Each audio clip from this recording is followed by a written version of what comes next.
Welcome to Catskill Weiss Schwarz. In today's video, I will be discussing the girls band Cry set.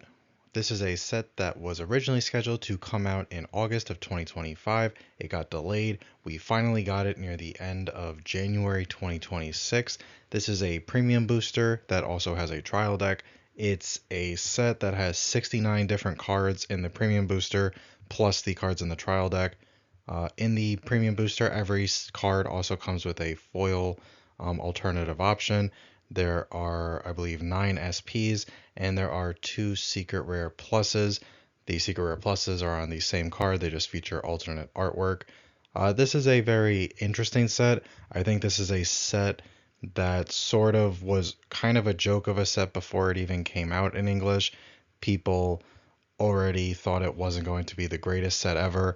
It was coming out originally scheduled to come out 1 month after the My Go Av Musica set, which is another set based on an anime featuring girls who form a band and sing and have drama and all that sorts of things. And that's what Girls Band Cries anime basically is, except unlike the My Go Av Musica set, this set was notably a sharp decrease in terms of the overall power and the utility compared to something like My Go Av Musica. It's also a premium booster. In general, people don't really like premium boosters. There are definitely premium boosters that have some good cards in them or are decent overall, but the pull rates are more annoying. There's less cards in a pack, there's more boxes in a case. They're not always the most fun to open. They cost more than a regular booster. I am someone who, when I first heard about this set and started reading some of the cards, I, like a lot of other people, thought it really wasn't that great of a set, wasn't that interested in it. I had not seen the anime, and then the set got delayed, and when they finally announced it was coming to English about a week before it officially released the set, I sat down and I watched the show so that I would be able to decide if I wanted to invest into the set and buy cards from it. I wound up enjoying it a lot. It is actually a pretty good show. It's unfortunate that the set is maybe not as good as the show. It does have a lot of things going for it that I did not initially realize when I first read through the set. There are some cool things, but being a smaller set, since it is a premium set, does hold it back somewhat because it feels like there is, for a smaller set, there are still some filler cards in the set. Just some cards that don't really do anything special. They have effects that aren't necessarily bad, but they are barely modern feeling cards. I do think overall there are some pretty cool things in this set to look at. There are some interesting combos, there are some interesting pieces of utility. There are profiles in this set that on their own are actually very, very strong that I would really love to see brought to other sets in the future. Profiles that we either haven't seen before or haven't seen very much of before that I think are real standouts. And if they were in any other set, then people would be talking about those cards in those sets a lot more than they are talking about this set. But this set is still pretty decent overall, and there are worth some cards that are worth exploring.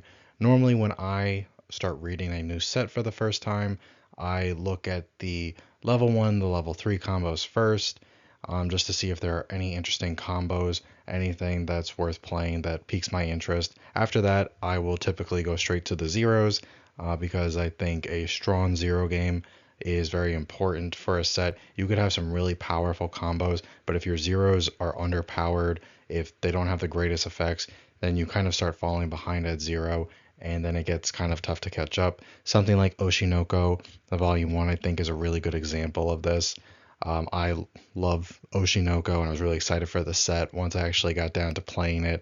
While the level 3 combo that I was playing, the Kana, is really strong, the level zeros felt so weak, and while there were some good profiles, they just weren't the greatest. And so that's a set that I think gets held back for that, which is why I spent so much time looking at zeros, and I'm going to do the same thing in this set. And we'll also look at the level 1 and the level 3 combos in the set, and we will discuss some utilities. Definitely a set that I think is one that people who've dismissed it without really looking at it, they should take a second look at it because there are some cards that are surprising. If you are a fan of Girls Band Cry, the anime, I think it's definitely worth taking a look at, because there is a lot to like if you're a Weiss fan and you like the show. So without further ado, let's get into it. I'm going to start with the level zeros in this set before moving on to the level 1 and the level 3 combos. The zeros in Girls Band Cry are interesting because there are a couple of zeros that are real standouts, cards that haven't really seen their sort of profiles before, and I really hope we get again in the future. My big problem with this set, and it's one that I have now that I've tested the set more, it's a problem I have slowly started to move past, but that's mostly just because I like the set overall now that I have played it, but it is definitely a weak point of the set are its zeros. Aside from a couple of standout cards that I'm about to talk about, the set's zeros feel very they're barely passable by modern standards. There's profiles that are perfectly fine, that it's nice when a set has. There's not a ton to talk about. We're only going to be talking about three specific zeros.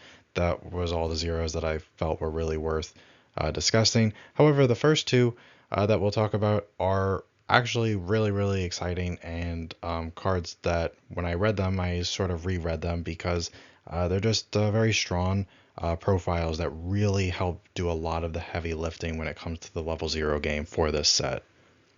Starting with this Toganashi Togari Nina. Nina is the main character of the show. Toganashi is the band that she's a part of. She is a level 0 that during your turn she gets 2500 power, so she will be 3500 offensively. She's only 1000 defensively, but her second effect is really, really great. When her battle opponent becomes reversed, you can pick one of the following two effects and perform it. You either choose one of your other music characters, rest it, move it to an open position of your backstage, so she's a clean cut, very standard effect, or you can pay one and clock yourself from top of deck. If you do, salvage any character in your waiting room. Having both of these effects stapled to the same card is really, really strong. We have seen clean cuts a million times before. We have seen salvage rickies a million times before. We have seen 3,500 offensive level 0 beaters a million times before. But sort of having all of this together is really just something we don't see very often. I think when it comes to power creep and Weiss, my general belief is that over time they have made effects that have been around for a long time. They've made them cheaper. Sometimes they've totally removed the cost of them, or the effects have they've just started combining multiple good effects onto the same card, whereas in the past you might have had to play separate cards in order to gain those individual effects. So in the past, if you wanted a 3500 offensive beater, you'd have to play one card for that. If you wanted a clean cut, you'd have to play another card for that. And if you wanted a salvage rookie, you'd have to play another card for that. This sort of takes all three of those and just puts them into one. The versatility on this card is very, very strong. A Most clean cuts that we see nowadays, and there are some exceptions, they typically top out at about 3,000 power on the high end. Sometimes, depending on if they have another effect, they might be 2,500 power, or sometimes we've even seen recent clean cuts that are only 2,000 power at level 0. Clean cut is a profile that I do really enjoy. Having a 3,500 clean cut is really, really strong. It is pretty weak defensively, so when it gets time to be your opponent's turn, it is probably going to lose. However, being 3,500 on a 0 offensively, when you are a clean cut, and when you're also a salvage rookie that still requires a reverse because you still need to get a reverse to either clean cut or do the salvage rookie, that's very strong for a 0. It should get over pretty much any 0 that anyone would be playing, unless some random person you're playing against is playing like a 4K vanilla beater, which most people don't do. This card, I think, really carries the zeros in this set. It is a card that by the time that it's my second, whether if I'm going second, my opponent went first, I always want to see this in my opening hand. And if I went first, I really hope that I see this by the time I go second, because it is just such a good card to play out at level 0. It's very strong. It's killing most things. It's really versatile. If you just happened to maybe cancel on 2 a couple of times or something like that, and you now got some characters in your waiting room. Now you've got some things you want to pick up, whether it's a level 1 combo or the Brainstorm, which we're going to discuss in a minute. Um, or if you just want a good old-fashioned clean cut, which is always good. And I think while not everyone plays clean cuts, I've always talked about how much I like them. I think in this set, having both of those options stapled to this one card is really great, especially the clean cut option, because from my experience, I've tested the zeros a lot in this set, and they really aren't that amazing aside from this and another card that we'll talk about that is pretty good. So just being able to maintain some sort of advantage and being able to maintain stock by using the clean cut effect is pretty strong. In the most meta, what in my opinion, the most meta build of Girls Band Cry is a set where even though you don't necessarily need your stock to use your level 3 combo, having more stock is going to be a good thing, and we'll talk about the level 3 combo of choice, in my opinion, in the set later on. Being able to just maintain resources a bit is very, very helpful. This is a set where you will really want to, for multiple reasons, want to maintain hand size, maintain characters on board, and just being able to have a 3500 clean cut is very strong. Or having the option to just be able to salvage Ricky is also very strong. Because she is 3500 offensively, it's not unreasonable to think that she can still be getting reverses once you're past level 0. We are starting to see level 1 combos that are very strong offensively, but they're pretty weak defensively lately. We're seeing a lot of meta level 1 combos only be like maybe 3k or 4k defensively. So if you play her at level 1 with a climax backing her up, or even one of the zeros that pumps power in the set, of which there are a lot of level zeros in the set that pump power, whether it's on play or on attack, it's not unfeasible to think that this Nina can definitely beat even some level 1 combos when she's going up against them. So the value of her still maintains itself as the game is progressing past the level 0 game. Whereas a lot of the time when you're playing clean cuts, they kind of start losing their value once you get past 0. Definitely a really great card overall. It's something that I'm pretty sure is one of the few absolute 4-ofs in most Girls Band Cry decks, just because she is a great card on her own, but she's definitely the strongest level 0, or maybe the second strongest level 0. I really hope we get this profile in other sets in the future, because I would love to see it. I think this card does so much heavy lifting for the 0 game, and so far I've really enjoyed playing with it. Next, we have this Liar's True Feelings Subaru. She is a level 0 brainstorm. That's just a salvage brainstorm. Very standard. Unless I'm remembering incorrectly, there's only 2. There might be a draw brainstorm in the trial deck. There often are. But at level 0 in the premium booster, we've got a level 0 search brainstorm that's in blue, and then we've got this salvage brainstorm in red. I think that's it for brainstorm options. However, it is her first effect that makes this card so absolutely ridiculous if you're playing 8-door. And unless you just really like the other band that's in this set, which is in blue, and they're all on pants, you're probably going to be playing 8-door just because it's the most meta build for Girls Band Cry. And even if you don't necessarily want to play door or 8-door, this brainstorm gives you a reason to be playing 8-door because it's just so strong. Bottom line, the first effect says that when you trigger a door climax, you may pay the cost, which is to pay 1 and discard a copy of this brainstorm. If you do, you reveal up to 2 cards from the top of your deck. You choose 1 card from among them, you put it into your stock, and you put the rest into your hand. Now, I think most people would agree that in an 8-door deck, just reading this at face value, this already seems pretty strong. And I did think it was strong when I first read it. Once I started playing it though, and just playing games over and over and over, I really saw how valuable this card was and how much I rely on this card. It's a great way to keep stock clean. You're not minusing stock, even though you're paying 1 out. With the effect, you are putting this card right back. It gives you a tiny little bit of deck speed if you want. It is also an optional effect. You don't have to do it. you can, and the way that this card works is, let's say you don't have a copy of the Brainstorm in your hand, but you've got it in your waiting room. When you trigger the door, what happens is you resolve the door first, so you can add back, if you want, the a copy of the Brainstorm from your waiting room to your hand. Now your door is in your stock. At that point, the Brainstorm's effect will trigger, where you can pay the one, so you pay the stock out, and then you discard the Brainstorm that you just added to your hand from your waiting room with the door, and then you resolve the effect. Look it up to two. One goes to stock, one goes to your hand. The selectivity isn't necessarily the most amazing thing, but between triggering a door and grabbing something from your waiting room and top two, it's just a very strong card. It plays really, really well. 1500 in this set, 1500 power for this set isn't also the worst thing, because the zeros aren't really that strong in this set, even though most of the time my favorite play is at zero, on my set. If I'm going second, is to have a copy of the clean cut Ricky we talked about, plus this, and clean cut this back. This card does a lot, like the level 0 Nina that we just discussed. This Subaru does so much for the deck. This helps make up, in my opinion, a lot of the deficiencies in the 8-door deck.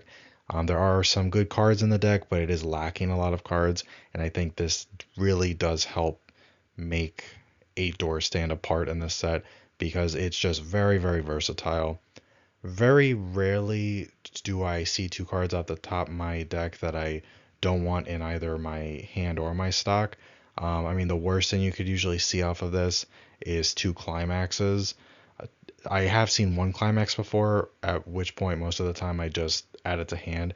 And even if that sounds bad, you if you didn't have this Brainstorm that could do that, you would still have a if you have to send a climax to your stock, you would have had a climax stuck in your stock anyway. This most of the time is just cleaning your stock, and it will just dig you two cards closer to a cancel the next turn most of the time. Sometimes I've even seen a climax for like if I'm level 2 and I trigger a door, I don't have my climax for my level 3, I trigger a door and I actually see my level 3 climax off the top. Doesn't happen often, but it does happen.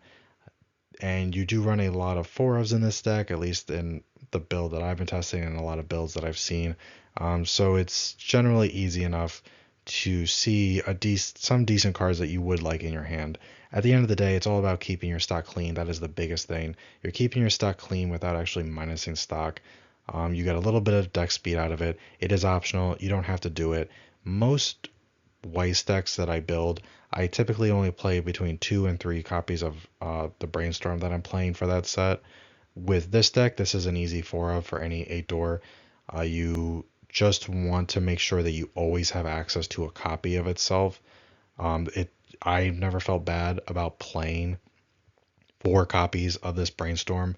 I love having them in waiting room just in case I trigger a door. I love having them in hand just in case, because the best feeling is having one on stage, one in hand, triggering a door. I don't have to use the door to salvage the Brainstorm. I can salvage something else that I might really need, and then I can just discard the Brainstorm that I've already got in hand. That feels really, really great whenever I've done it, even though it still feels good, even if I do have to salvage the Brainstorm itself just to to pay the cost of the effect. Really, really good in practice. Subaru is a pretty decent character too, and it's just a lot of fun. The 8-door builds are noticeably lacking in deck speed, and this is sort of a knock on the deck overall. It sounds a little silly, but 2 cards, when you trigger a door, being able to dig 2 cards through your deck is some of the most deck speed that you can kind of get, short of just straight up brainstorming, which is a big weakness I think that this set has overall, and is definitely a big weakness that's even more prevalent in the 8-door deck. So having some deck speed is more than you're typically getting without this brainstorm. So it also helps make up for that a little bit, but it's just a really, really great brainstorm. It's something that I would love to see in other decks, whether it's 8-door or whether it's choice or pants or whatever. I think it's just a really, really solid brainstorm. That first effect is really what makes it a brainstorm worth playing. Otherwise, it would just be a typical salvage brainstorm, and it really helps incentivize you to play 8-door because it is just so strong. It's one of the only times where when I trigger a climax, I don't feel actively bad about triggering the climax. Moving on, the last level 0 I'm going to talk about specifically is the Subaru.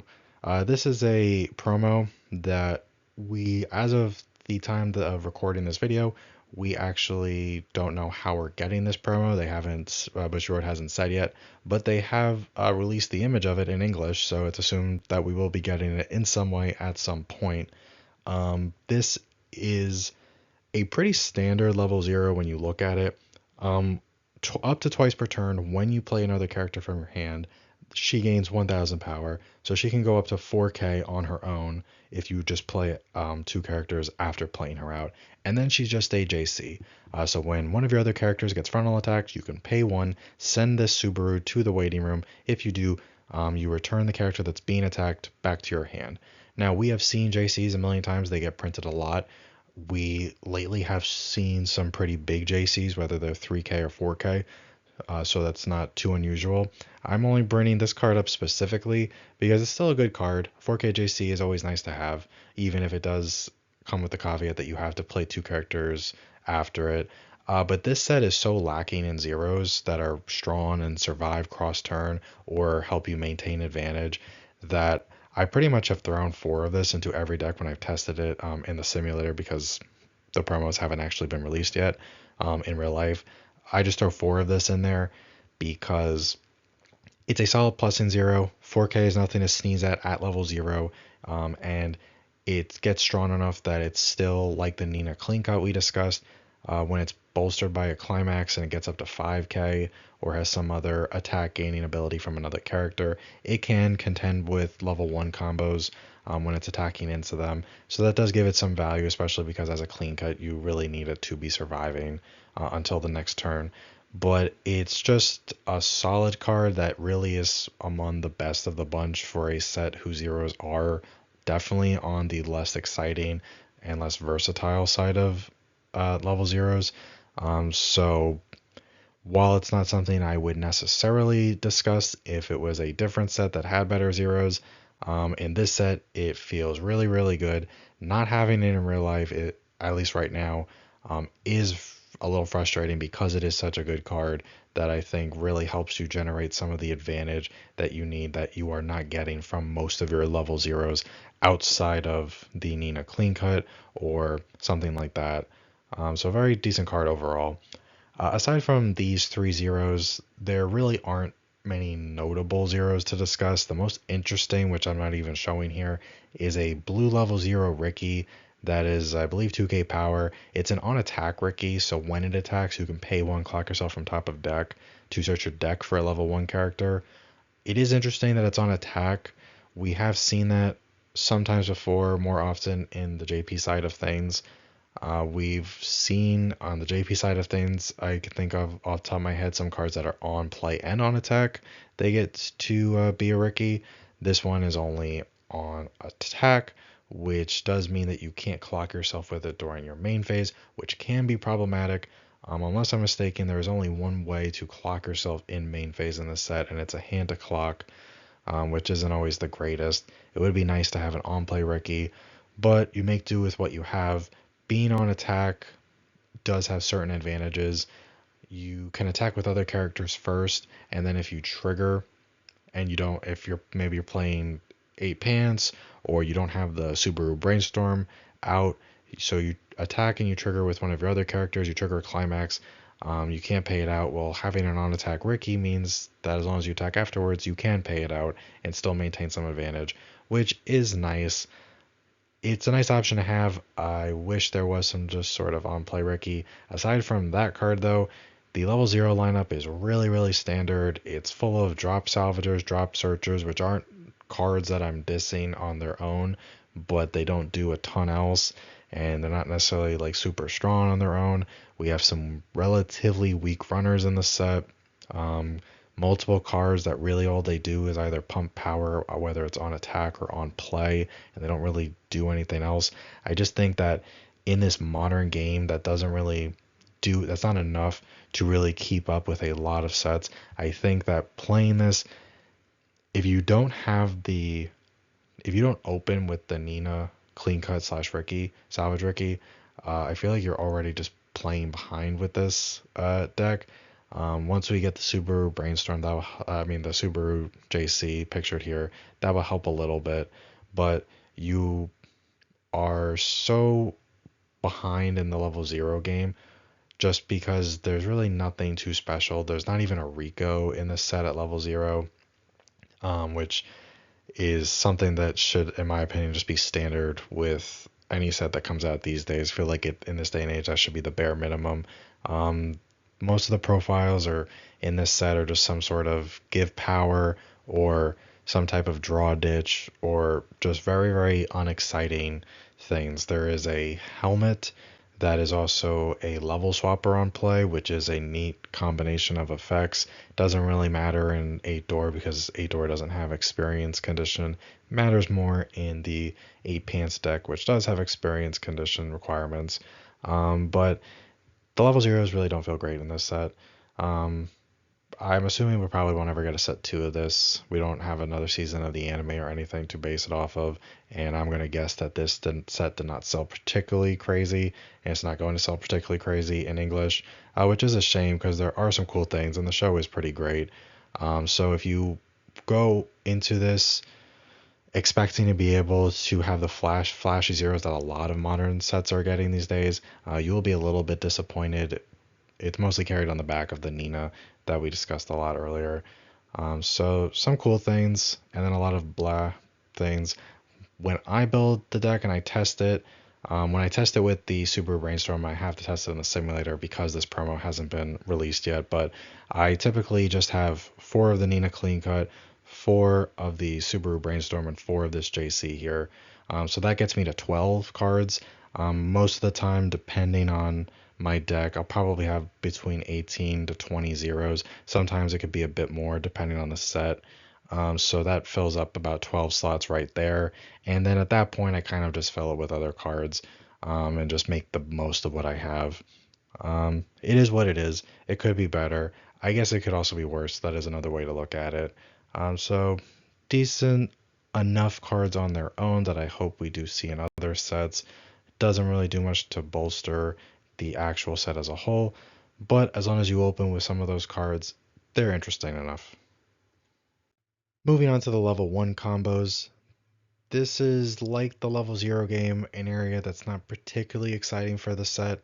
There are only 4 level 1 combos, unless I'm mistaken, that can be played at level 1. Being a premium booster, there's only 69 different cards in the main set, plus however many cards are in the trial deck, which means it's smaller than a main booster, especially a main booster with a trial deck. And unlike some other premium boosters, this set feels like it doesn't really maximize its space in terms of how the quality of the cards that are used. There are multiple cards you can use at one, but none of them really do much that's very different, and they all have weaknesses to them. None of them really stand out in a way that's like makes it obvious that this is the one to go with. But they are worth discussing. They're definitely cards that are interesting to varying degrees. To start is with the Momika on the left. She is from the trial deck. She cannot side attack.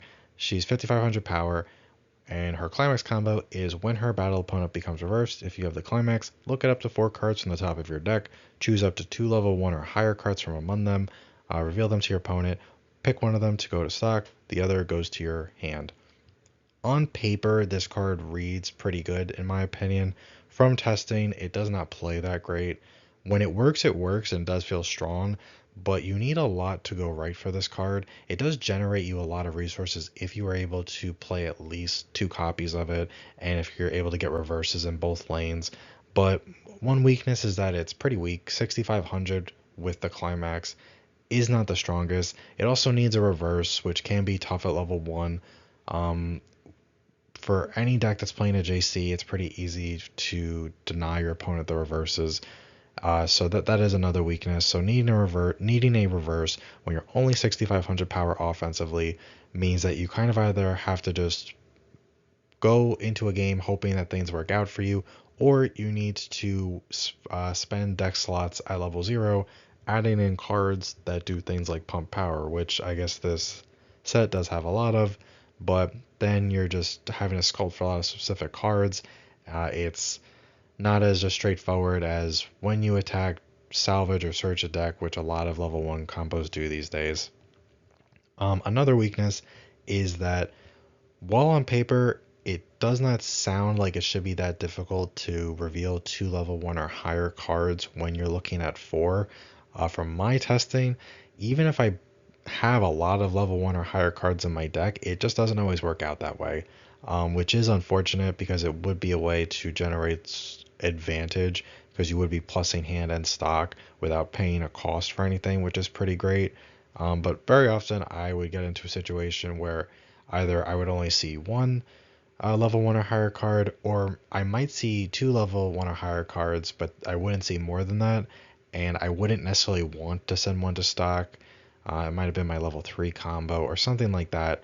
There's just with this card, if it works, it does work really well. I won't deny that it's really strong when you are able to just build extra stock and hand for free, essentially. But there are a lot of ways for your opponent to play around this, whether it's just crashing if they happen to know what your level 1 combo does, if they see it before you play it, and they think to crash with their cards at level 0 or something like that.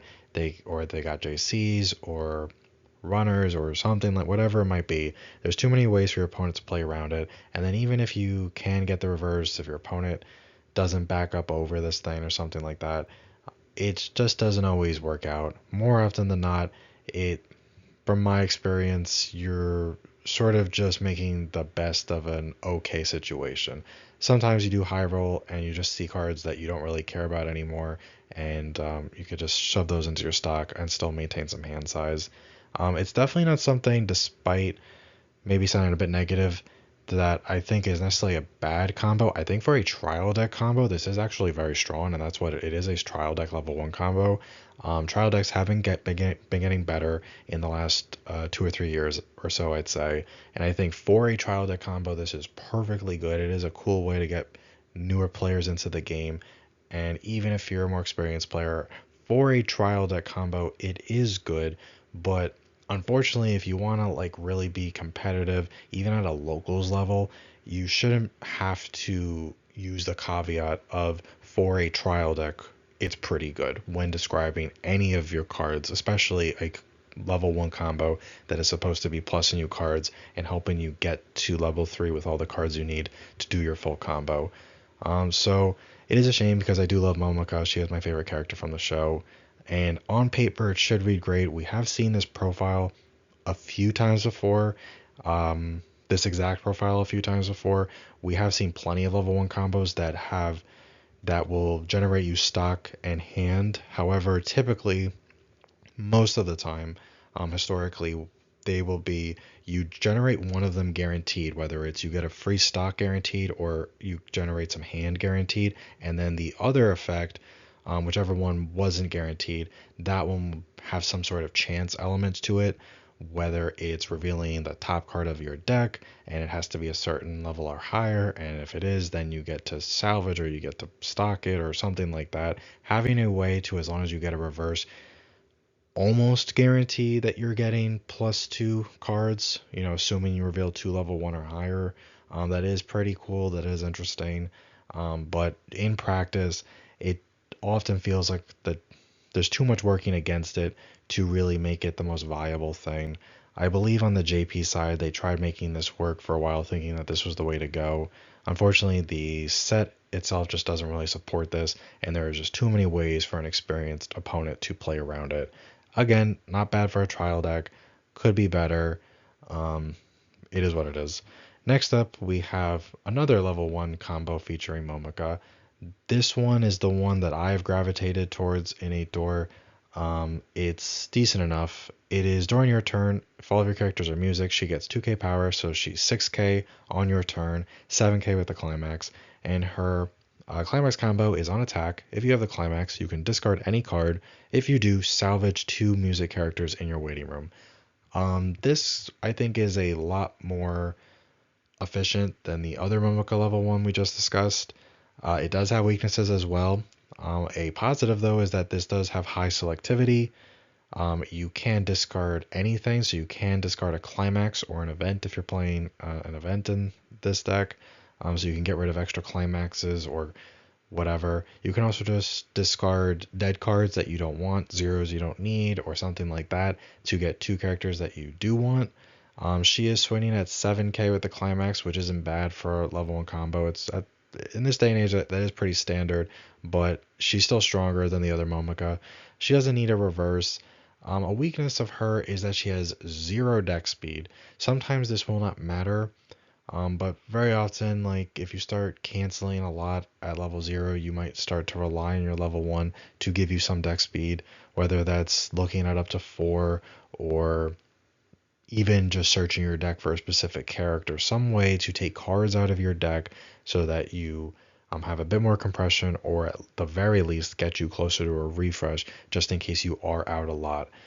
She is also very dependent on having what you need in your waiting room, so sometimes you will just have a game where maybe you get shot to 1 really fast and the only cards that are really in there are cards maybe that you mulliganed, that you discarded from your mulligan, or that were in your clock before you hit level 1, and then when you leveled up they went into your waiting room, and that might not just be the most selectivity. From my experience, most of the time it's fine. I think this card would be a lot better if the set had a level 0, which it doesn't. A level 0 that is something like on death, look at up to 4, grab a character or grab a level 1 or higher card or something like that. It's a sort of profile we see in a lot of sets, if not most sets these days, that would sort of help fill your waiting room while also digging for cards. There is a level 0 card that I think it's when it hits waiting room, you look at up to 3, which I guess is fine. I tried testing it, didn't really like it too much.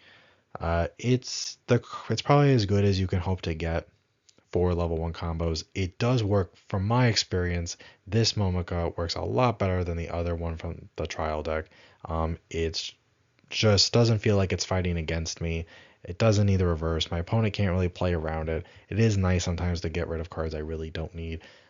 This card does have a lot of value if you are able to, if you don't have a waiting room and you're able to sort of just hold off going into your level 1 combo for a little bit. By the time you get to your second turn at level 1, you should hopefully have a bigger waiting room. That would be nice. It is also good if you're able to loop this combo a little bit. I've had plenty of games in testing where maybe I get to level 1 and I've got 2 copies of her and I've got 2 copies of the climax, and so I know that I can loop it for another turn, and I'll only play out 1 copy of her, and then the next turn I'll do it again with my other copy. I'll have a bit more of a waiting room.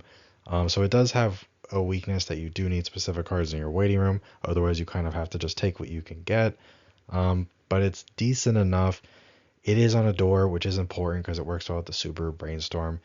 Again, it's sort of just, it is what it is. With this set, while I still like the set overall, there are a lot of caveats with this set.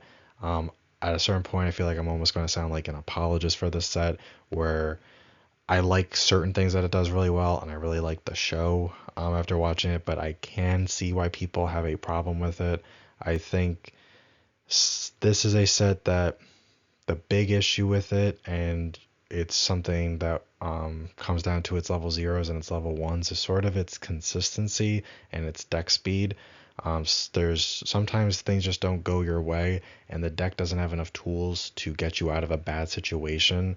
The deck speed outside of brainstorms really isn't the best. This level 1 combo is not going to do anything to fix that. As long as you go into building this set, and if you play this combo, knowing that and are okay with that, and knowing that sometimes you're going to be in a bad deck state and your cards just aren't going to necessarily help you as much as other sets might in terms of getting out of that bad deck state, then I think it's perfectly fine. On its own, if you don't factor in things like how it doesn't give you deck speed or whatever, it's not bad. I do like the selectivity. Being able to just grab 2 specific characters is nice. The ditch one doesn't really matter too much. I have had plenty of instances where I just had too many climaxes. It was nice to be able to just get them out of my hand because, like I mentioned earlier, there's no Rico in the set. Usually One of my favorite things to do with a Rico is get dead climaxes out of my hands. Outside of drop searchers or drop salvagers, there's not a ton of good discard cards in this set at level 0 and 1. So this is another way to help me just as use it as a discard outlet for cards I no longer want. Another card that you can use at level 1 is actually a level 2 combo. It's this 2/1 Nina. Notably, she does not have a soul trigger. If you have a full board, you can bring her out early, with the caveat, like a lot of cards in this set, I'm noticing the more I talk about it, is that she is not 4 or more characters. She is not 4 or more music characters. She is specifically 4 or more Togonashi Togari characters. That is the band that the main characters in the show are from. There's one other band that is in the set, and that is Diamond Dust. To be honest, most of the better cards in the set come from the Togonashi band anyway. And if you're building a door, most, if not all of your cards are going to be Togonashi. But it is something to keep in mind because there are a couple of good cards that are from Diamond Dust at 0 and at 1, notably the On Attack Ricky or the Helmet. So it could pop up if you do have some Diamond Dust cards in your deck where you might miss this condition, and that would be a shame. I don't think it will really matter though because this combo really isn't that good. It's just the only other combo in red that you that is a technic, something you can use at level 1 if you wanted to. There is a level 0 combo which we'll discuss later, but this 2/1 Nina says at the beginning of your Encore step, you can sack the climax, which is a door climax.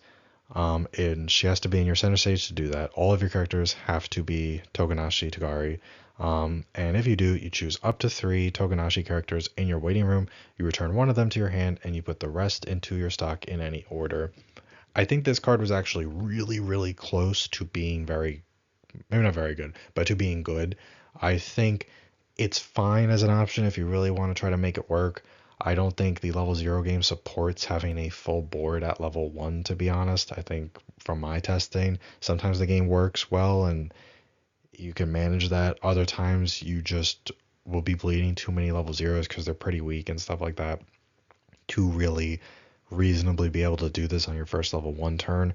I think the other major thing that holds us back, and it was so close to making it at least a playable card worth considering as a plussing combo, is the fact that you can only return one of the cards, one of the characters to your hand, and 2 of them have to go to stock. I think it should have been return 2 cards to hand and put 1 to stock. That way it refunds the stock you paid to play it out because it is a 2/1. But if you play this combo, from my experience, you sort of have to start just relying on either doing really well when you hit your brainstorms, which sometimes it doesn't work out, or you're relying heavily on triggering door climaxes. I don't think any deck should go on a strategy of needing to trigger climaxes in order to just have cards to play. I think going into your deck with that mindset is setting yourself up for failure. And I think this, if you're playing this level 2 Nina combo, I think you're almost forced to go into it with that mindset. Sure, sometimes things just work out. You don't trigger, but you've got full hand. You got lots of clean cuts going on. Your opponent's characters happen to be weaker than yours. Whatever it is, it just works out. I think in the modern game, it's too much to hope for all of those things working out for you while also having a full board at level 1 to play this out early.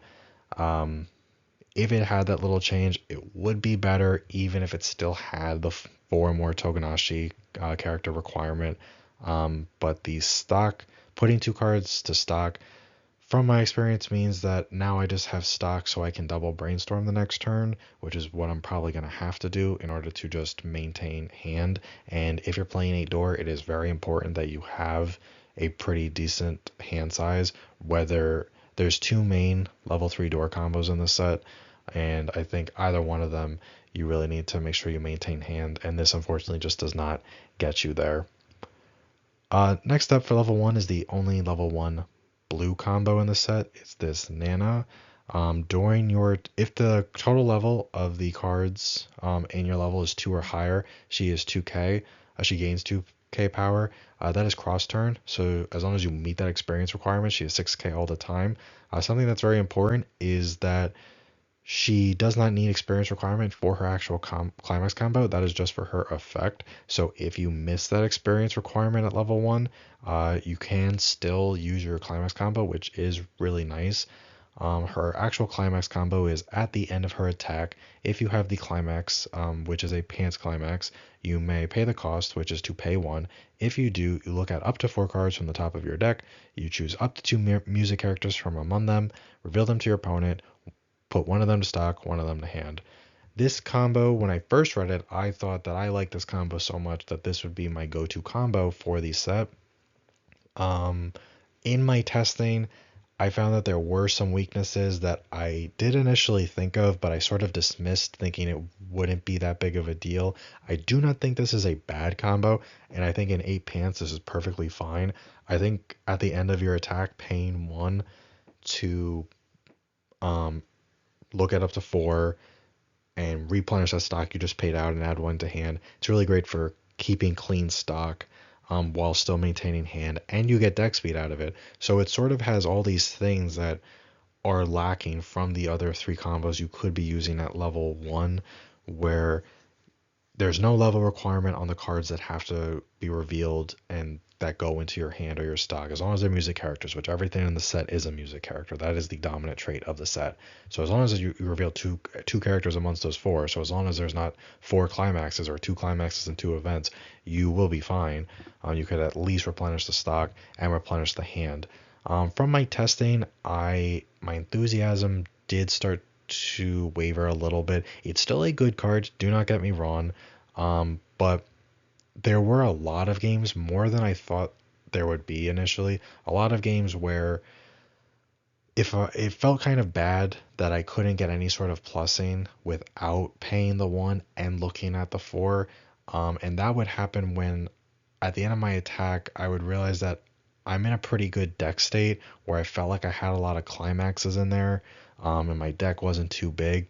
The problem was is that if I didn't pay the 1, then I don't get to do anything. You don't even get to grab a character, so you're not maintaining your hand size. So you're forced to pay the 1, and then you're forced to look at least 2. And if you see a climax there, you're forced to look at least 3. And if you see 2 climaxes, you're forced to look at least 4. Too often my deck would be in such a way where doing the actual climax combo would mean I'd have to sacrifice compression, and I would lose out on cancels the next turn, which was unfortunate. It is still a good combo. Overall I did enjoy it. I don't mean to like be negative on the combo. It's just when I first read it, I did think that those things were possible, but I thought that they were less likely to happen than I thought the benefits outweighed the negatives. In testing, the negatives did come up more than I thought.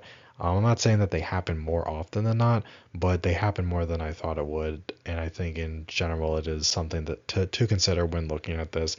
It does provide deck speed, which the level 1 Momoka combo from the actual premium booster does not do at all. It's definitely a much better combo than the Nina combo. Being on pants is weak, in the sense that it doesn't work well with your Subaru Brainstorm. However, she does keep her own stock clean, so you don't really need to use the Subaru to do that if you trigger her pants, if you're triggering her pants with this. It's definitely not a bad combo. I think in 8 pants it's perfectly fine. 6k cross turn is pretty respectable, especially there are some backups you could use at 1 to make her even stronger. So that is pretty decent. She sits bigger than I think most level 1 combos do defensively these days. She does have some weaknesses, which is something that is pretty obvious with looking at any of these level 1 combos. They all have, except for maybe the Nina, which doesn't really have any strengths at all, to be honest. But the other 3, they all have weaknesses. They all have their own strengths. I think this Nana, if that's how you pronounce her, she's probably got the least amount of weaknesses and I guess the most amount of strengths out of them. I think though the benefits of playing 8 door make the premium booster level 1 Momoka the way to go. Though in 8 pants, absolutely fine. I've tested 8 pants a lot. I do really like it. We'll talk about the level 3 pants combo later. It's perfectly good. Just there are those notable things to think about, because it will come up. But overall, a decent enough combo. I would not mind seeing this exact combo um, on other triggers in other colors for other sets that come out in the future for a level 1 combo. The closest that I have personally played to that Nana combo, aside from this Nana, is from the MyGo Ad Musica set. There is a level 1 Taki that's end of attack. You can pay 1. If you do, you pick 2 characters in your waiting room. One of them goes to the bottom of your stock, one of them goes to your hand. Now that's also on a pants trigger. That one obviously lacks deck speed because you're not looking at any cards from top of deck. But it is very selective as long as you have a waiting room, and it does keep your stock clean, similar to this. And I tested that a lot, and I did enjoy that a lot. That big weakness was that there was no deck speed involved. So this one has deck speed, but then deck speed also has its own pitfalls when you're not able to plus without actually looking at cards. So everything here has positives, negatives. I think the level 1 Momoka from the premium booster is the way to go. 8 door has enough going for it that you can look past her weaknesses, and she has probably the least amount of weaknesses out of all 4 of these combos that you can use at one. So 2 of them aren't bad that are pictured here. The Momoka level 1 from the booster and the Pants level 1 combo. But unfortunately, being a small premium booster, these are really the only options you have at one, and none of them feel particularly amazing. Now there are cards at level 1 to supplement these climax combos that I'm going to talk about later in the video that do help make your level 1 game feel a little bit better. So it's not like it's a complete wash or anything like that. They're passable enough. Just if you expect to be taking Girls Band Cry to a regional, your level 1 combos more often than not aren't going to feel like they're making up for your weaker level 0 game. Moving on to the level 3 combos for this set. This is where the set does shine a little bit more compared to the cards at level 0 and your level 1 combos. There are some interesting combos you can use at level 3. I think the best one at level 3 would be this Nina level 3 combo. She is on a door. I think this combo really helps salvage the rest of the set and makes it worth playing.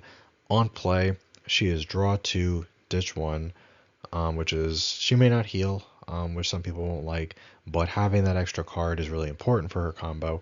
Her climax combo is when the door climax, is placed on your climax area. If she's in your center stage and you have another music character, deal 1 damage to your opponent, and she gets the following ability until end of turn. At the beginning of your encore step, you can pay the cost. The cost is hefty. The cost is you put all cards from your hand and all cards from your stock into the waiting room. If you do, for every 5 cards put into your waiting room by this ability's cost, you deal 2 damage to your opponent. Now, I know that does sound like a huge cost. It really is an all or nothing sort of finisher. And when I first read it, I kind of laughed because I thought it was kind of ridiculous and not really worth that.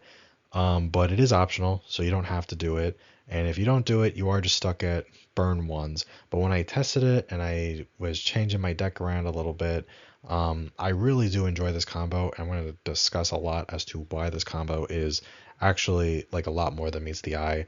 There is another card that works with the same climax. It is this Momoka level 3. When she's placed on stage from hand, she gets 4,500 power and the following ability until the end of your opponent's next turn. During her battle, your opponent can't play backups from their hands, so she's winning really big. She'll be 15-5 with the climax before any other sort of buff. And the no backups thing is nice, but you mostly play her because she has another effect that is on attack. You can discard 2 cards. If you do, you pick one of the level 3 climax card that works with this Nina. You choose that in your waiting room and you put it into your climax area.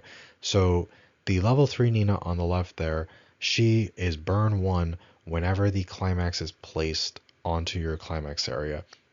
So the ideal board from most of my testing is you have 2 of this level 3 Nina, you have 1 of this level 3 Momoka, you go to your climax phase, you play down the climax, you burn 1 twice, each Nina will do 1 burn 1, then you move to your attack phase, and at some point when you do attack with the Momoka, you discard 2 cards, you get to bring back the climax from your waiting room, you play it over the climax you already have, and at that point, both of your Ninas will be another burn 1. So you're doing burn 1, ideally a total of 4 times. That's the board I most often set up. And then when you get to your encore step, that is when you decide if you want to pay the cost of sending all of your stock and all of your hand to waiting room to burn 2. I think what's really interesting about this level 3 Nina combo is that there really is no ceiling on how many burn 2s you could get. As long as you've got hand, as long as you've got stock, you can just be burning 2 multiple times. I think doing that combined with throughout the course of that turn, ideally you're getting 4 burn 1s, assuming you got 2 Ninas out. I think 4 burn 1s, 3 swings, and then multiple instances of 2 actually winds up being a very, very potent and versatile finisher. And having to wait until encore step to decide if you want to pay the cost to do the burn 2s means you know how all your damage landed. You know if your opponent is in kill range, so you know whether or not it's worth doing the effect. You know, if you pushed your opponent to 3-5 and you have enough stock in hand to burn 2 twice, it's probably worth it to just go for it at that point. And if it's not, then you just hold on to it. When I've tested it, I didn't think I would like it at all. It was not the first level 3 combo I tested. It was the third level 3 combo I tested because I really didn't think it would be that great. But I think just building resources blindly throughout the course of the game, it's just feels really good once you get to level 3, having a good chunk of stock that you could then use to just start slamming burn 2s at your opponent. When I was playing it, I I thought at some point relatively quickly that it was very reminiscent to me of Gura from Hololive. Before anyone starts yelling at me thinking I'm saying that this is as good as Gura from Hololive, it's not. However, I think a big reason why is probably because Hololive has a much better card pool. I think this combo would be a lot better if the rest of the set was as good as this card. But thinking about Gura from Hololive, which is a level 3 combo that, for anyone who doesn't know, on attack, if you have, I think it's 5 or less cards in hand. If you have 5 or less cards in hand, you could pay 2, ditch 1. If you do, you burn 2, then you mill the top card of your deck twice. If there's a soul trigger, burn 1. So you can get guaranteed burn 2, and then you could get burn 1 up to 2 times per copy of Gura. Gura was such a good and explosive level 3 combo that she eventually got limited to 2 copies that you can play in your deck at most. Which is interesting because most of the time, due to her extremely high cost, while there are exceptions, most of the time, from my experience, most people were only able to field 2 copies of her anyway. And the interesting thing about that, in my opinion, is that Gura at that point was essentially 2 swings, 2 guaranteed burn 2s, and then up to 4 burn 1s, depending on if you milled soul triggers off of all your mills. This card, it is so easy to get 4 burn 1s off of her, get your swings in, and do at least 2 instances of burn 2. In terms of just how much the maximum damage output that you're doing, this Nina, in my opinion, is actually very, very comparable to Gura, which I know some people are really going to say sounds crazy, but from my testing, it is really not that difficult to get enough stock and hand to get burn 2 twice. Sometimes you will be able to even get burn 2 3 times. I think the most I've ever done was burn 2 4 times. But more often than not in my games, I'm pretty much, I'd say 90% of the time, if not more, able to get the 4 burn 1s and burn 2 twice. Because it's not for every 5 cards from your stock put into waiting room and every 5 cards from your hand put into waiting room, they all just get combined. So you just need some sort of combination of hand and stock to get you to the threshold of getting those extra burn 2s. It has felt really good playing it. There is a refresh backup in the set, which I mentioned because let's say you do your level 3 combo and your opponent cancels like a god and they are not in kill range from the however many burn 2s you could do. You are playing 8 door. You don't have to pay the cost. So at least now you've got a refresh backup if you want to spend your stock on something else, or there's a memory backup if you want to spend stock on that, or just maintain compression by not sending all of your cards from hand to waiting room. The Momoka on the right there, her power that she gains is cross turn, which normally I think would not be relevant considering this is really an all or a nothing combo. You're either winning that turn or you're probably not winning the game because now you're literally out of resources aside from whatever is on your board. However, I have had games where I get pushed to 3 much faster than my opponent, notably because this 8 door deck is lacking soul triggers.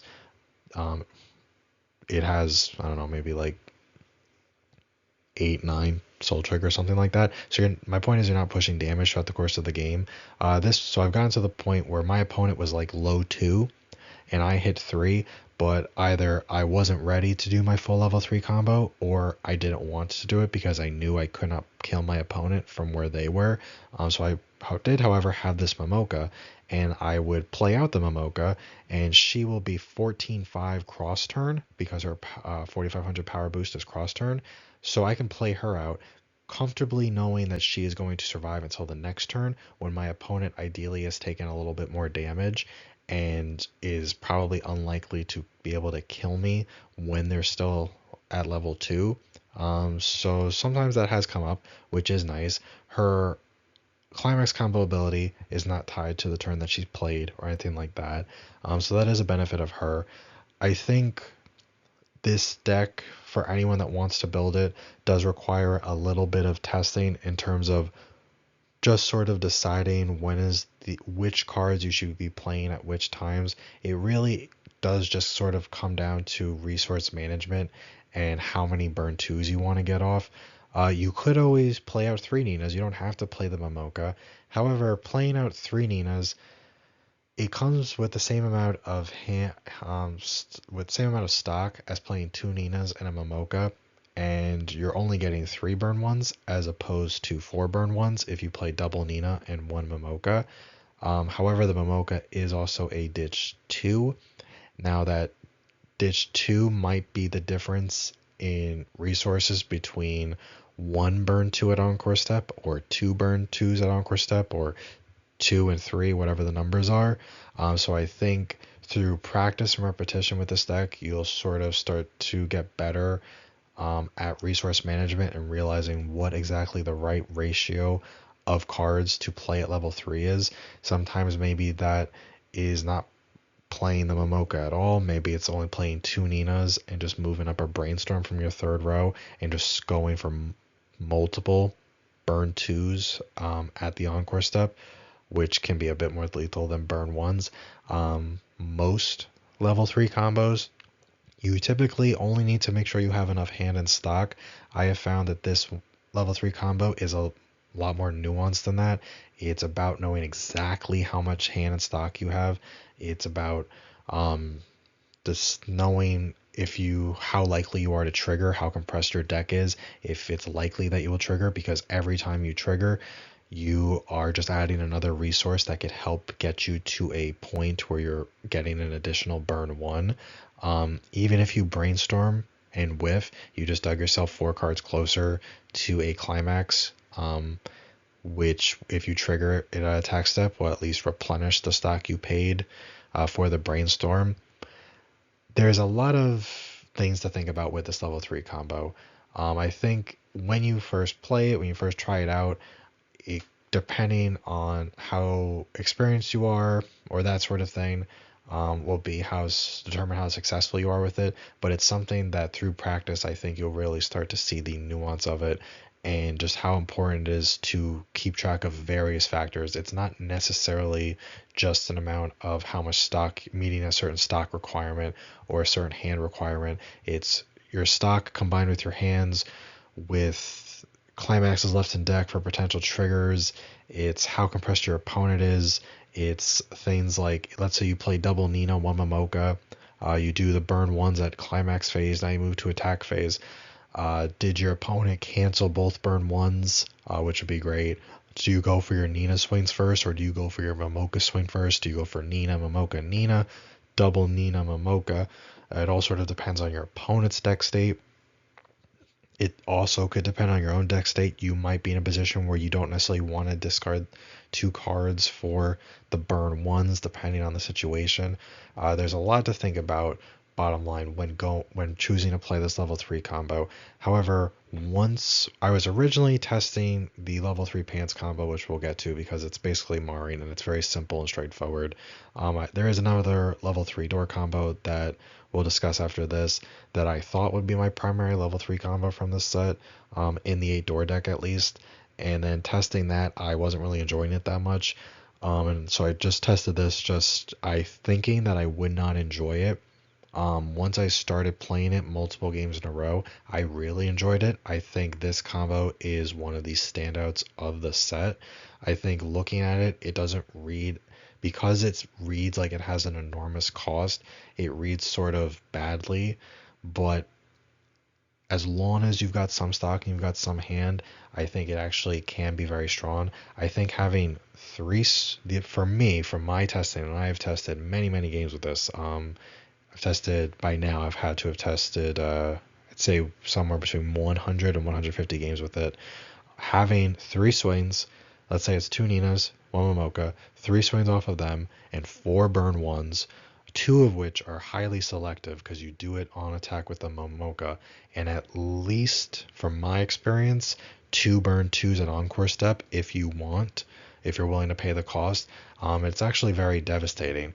I think the big weakness of this deck, and why you can't say it's like the second coming of Gura, despite the fact that it's really easy to put out the same amount of instances of damage as double Gura can get you, when Gura doesn't whiff, because it is possible for Gura to whiff some, if not all, of its burn ones, even if it's unlikely. The big weakness of this deck compared to Gura, is that Gura is slamming 30-something soul triggers into its deck, which isn't just helpful so that you don't whiff the burn ones with the Gura, it's helping you push damage throughout the entire course of the game. Through my testing, I have found that I am not pushing that much damage with this deck beyond, if I don't have a climax out, I'm usually just swinging for 1. I'm very rarely triggering because you are just missing a lot of soul triggers. There are some reasons why. There are some cards in here that in the 8 door list, like there is a level 3 stock swap, for example, that does not have a soul trigger.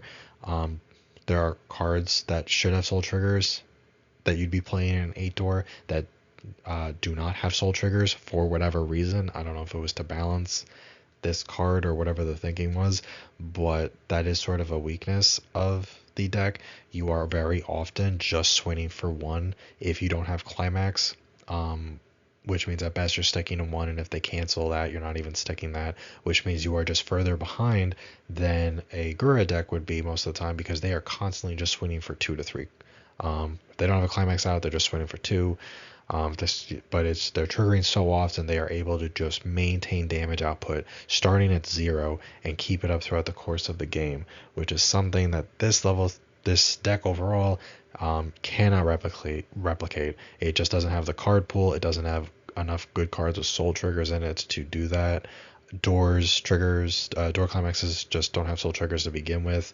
None of your level 1 combos have soul triggers, so you're just missing out on that, which does put you behind. So even though this Nina can put out damage that is comparable to Gura was probably already getting your opponent really close to 3 to begin with, whereas you're sort of playing from behind with Nina when you're playing 8 door because you're just not dealing as much damage. But I think this 8 door deck with this Nina and this Momoko combo, there's a lot going for it, that, like the Subaru level 0 brainstorm, that helps keep your stock clean. That becomes really important when you are at level 3 and you're ready to do your combo, and let's say you've got a brainstorm or 2 in your back row. At first glance, people might not want to brainstorm because they would rather keep the stock, but all you need to do is hit one card off a brainstorm and you replenish that stock. You just add it to your hand instead of your stock, which for the purposes of this level 3 Nina combo really doesn't matter because she doesn't care where those resources are coming from. They just have to come from either hand or stock. So if you hit more than one off your brainstorm, you're plussing the amount of cards that go to hand. Now it does feel bad, this Nina combo. Let's say you're going into your encore step with a total between your stock and your hand, maybe you've only got 12 or 13 cards total, and you still have to send all of them, but you will only get 2 instances of burn 2. So you're sending extra cards above the 10 that you would need to get those 2 burn 2s, which does sort of stink. But from my testing, 4 burn 1s, 3 swains, and 2 burn 2s is very, very easy to pull off. And I think that if any other set was able to consistently pull that off with their level 3 combo, I think people would be talking about that set a lot more and they would be talking about that combo a bit more. I think people sort of dismiss it because it's Girls Band Cry and it's already sort of been a laughing stock of a set, sort of, or at least, if not a laughing stock, a mildly amusing joke up until its point of release. And I will admit that a lot of the rest of the set doesn't really necessarily make up for it, especially with the zeros and the level 1 combos. There are some cool cards that we'll talk about later, some notable profiles that help elevate things, especially in red. Red has most of the good cards in the set, but I think just looked at in a vacuum, this Nina, this Momoka, they are a ton of fun to play. They have a lot going for them. The Nina not healing you, instead drawing you 2 cards, helps you maintain that hand size, and sometimes you really do get down to the wire between that extra instance of burn 2. So her doing that as well as drawing you cards is very important.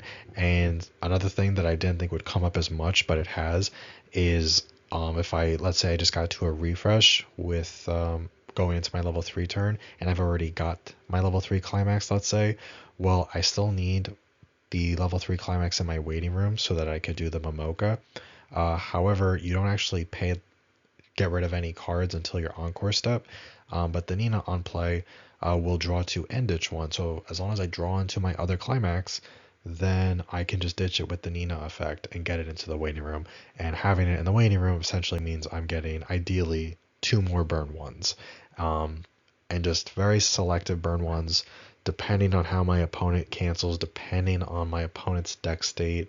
I have had so it's nice having the option of when you get to choose to actually use the Momoka to get those 2 more burn 1s. I've had games where my opponent was out 8, but they had like 3 cards in deck, and so I just knew that, and I attacked with one of my Ninas first and just dealt some guaranteed damage, and then after that I would use the Momoka to hopefully snipe a couple climaxes that got put back into their deck off their refresh.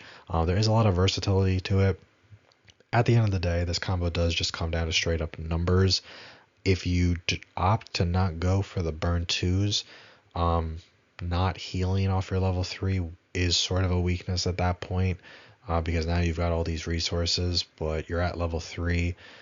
So if you're anything higher than 3-0, you are more likely to be killed at that point.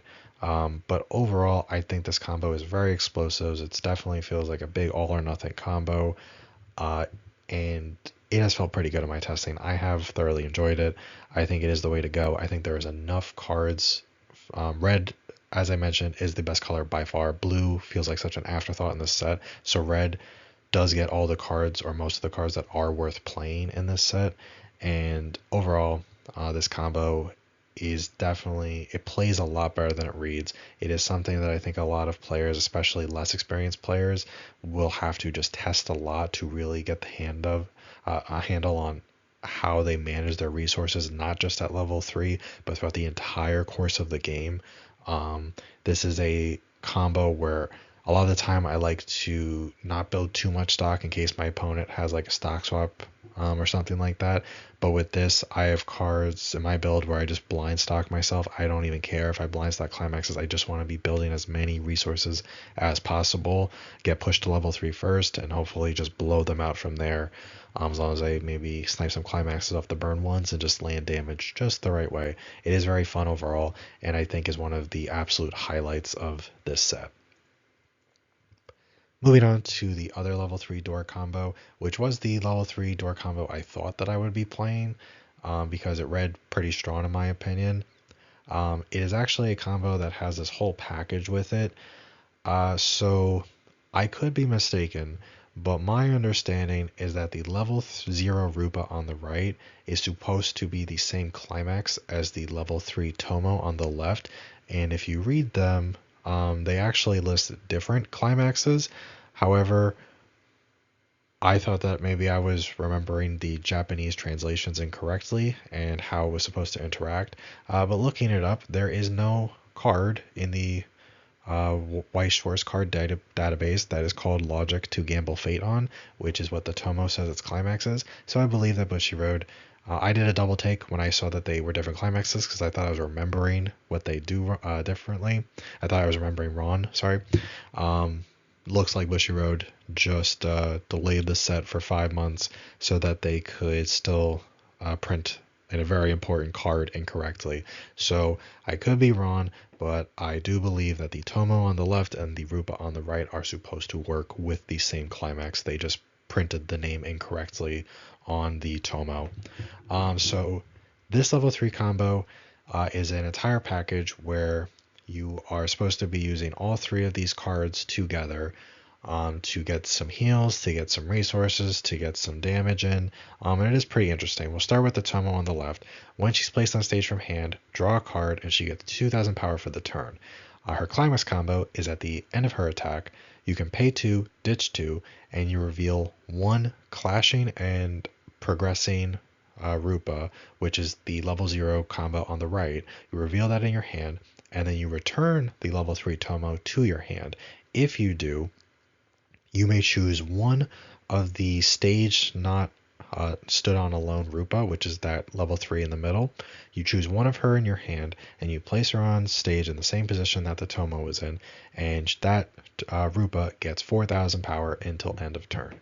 Now, this Rupa is actually a really fantastic card, which we are going to discuss briefly in the next slide. She is a 4 or more music character early play healer. She is not trait locked to the Toganashi band, just 4 more music characters, so you can have some blue characters out there, and she will not whiff that condition. 4 more is always the best sort of early play condition. When you play her out, she's an early play healer, so you just pick a card from the top of your clock, goes to waiting room, then she will get 3,000 power for the turn. However, what's really great about this Rupa, and I think makes her one of the best level 3 early play healers that we have seen in recent memory, is that in addition to that, when you play her out, you can sack a music character from your stage. If you do, you reveal the top card of your deck, and then you salvage a level X or lower character. X is equal to the level of the card you revealed on top of deck. That is a very interesting profile to have on an early play healer, which you'd be playing anyway because it's an early play healer. She lets you salvage, she gives you top deck knowledge. Even if you sack a brainstorm with the intention of adding your brainstorm back, she does give you top of deck knowledge, which can be useful for whatever reason. But you sack a character you no longer care about. Maybe you already used a brainstorm and you know you're not going to need your brainstorm again, but you need something else. Maybe you high roll and reveal a level 3. Grab your level 3 combo back, or whatever else you need, or it's just a very versatile card. Having that sort of Rico ability stapled to a early play healer that you'd be playing anyway because it's the only one in red, I believe. It also has the best condition. That is kind of an insane combination of effects. What is really important is the fact that this early play Rupa is the only card that you are allowed to bring out with the Tomo level 3 combo on the left. And the Rupa on play, when she sacks a character to salvage a character, that can come up a lot when you are trying to do this level 3 Tomo combo. in case maybe you are short on hand a little bit, because you do have to discard two. Maybe you're short on hand and you need to just sack a back row character that's not doing anything for you, just to grab hand. Maybe you are short on the amount of this Rupa that you need in your hand because you do have to summon the specific Rupa, and maybe you high roll and you reveal level 3. Now you salvage the Rupa so that you can keep going with the combo. It is a really great card overall. Plus your healing at that point if you're using it with the combo. But this combo is very involved. Moving on to the Rupa level 0, she is interesting. When you play the climax, you can bounce her back to hand. If you do, you pick one of your characters and it gets Twin Drive. Now, it is not a sort of Twin Drive where you have to pay one to trigger tech twice. It is just a straight up trigger tech twice. So she's giving a character the ability to generate 2 stock as opposed to 1, which is really interesting. She also rests herself to pick one of your characters and give it 1500 power for the turn, which is fine, I guess. So this combo sounds like a lot. It sounds like it's a lot of resources up front, but you actually only need 6 stock going into, if you want to triple this, you only need 6 stock up front. Let's say you've got 6 stock, you've got triple Tomo in hand, you play out your Tomos, now you're at 0 stock. If you have the level 0 Rupa on the right, you have her on your stage, you play the climax, you bounce her back to hand, you give one of your Tomos just free Twin Drive.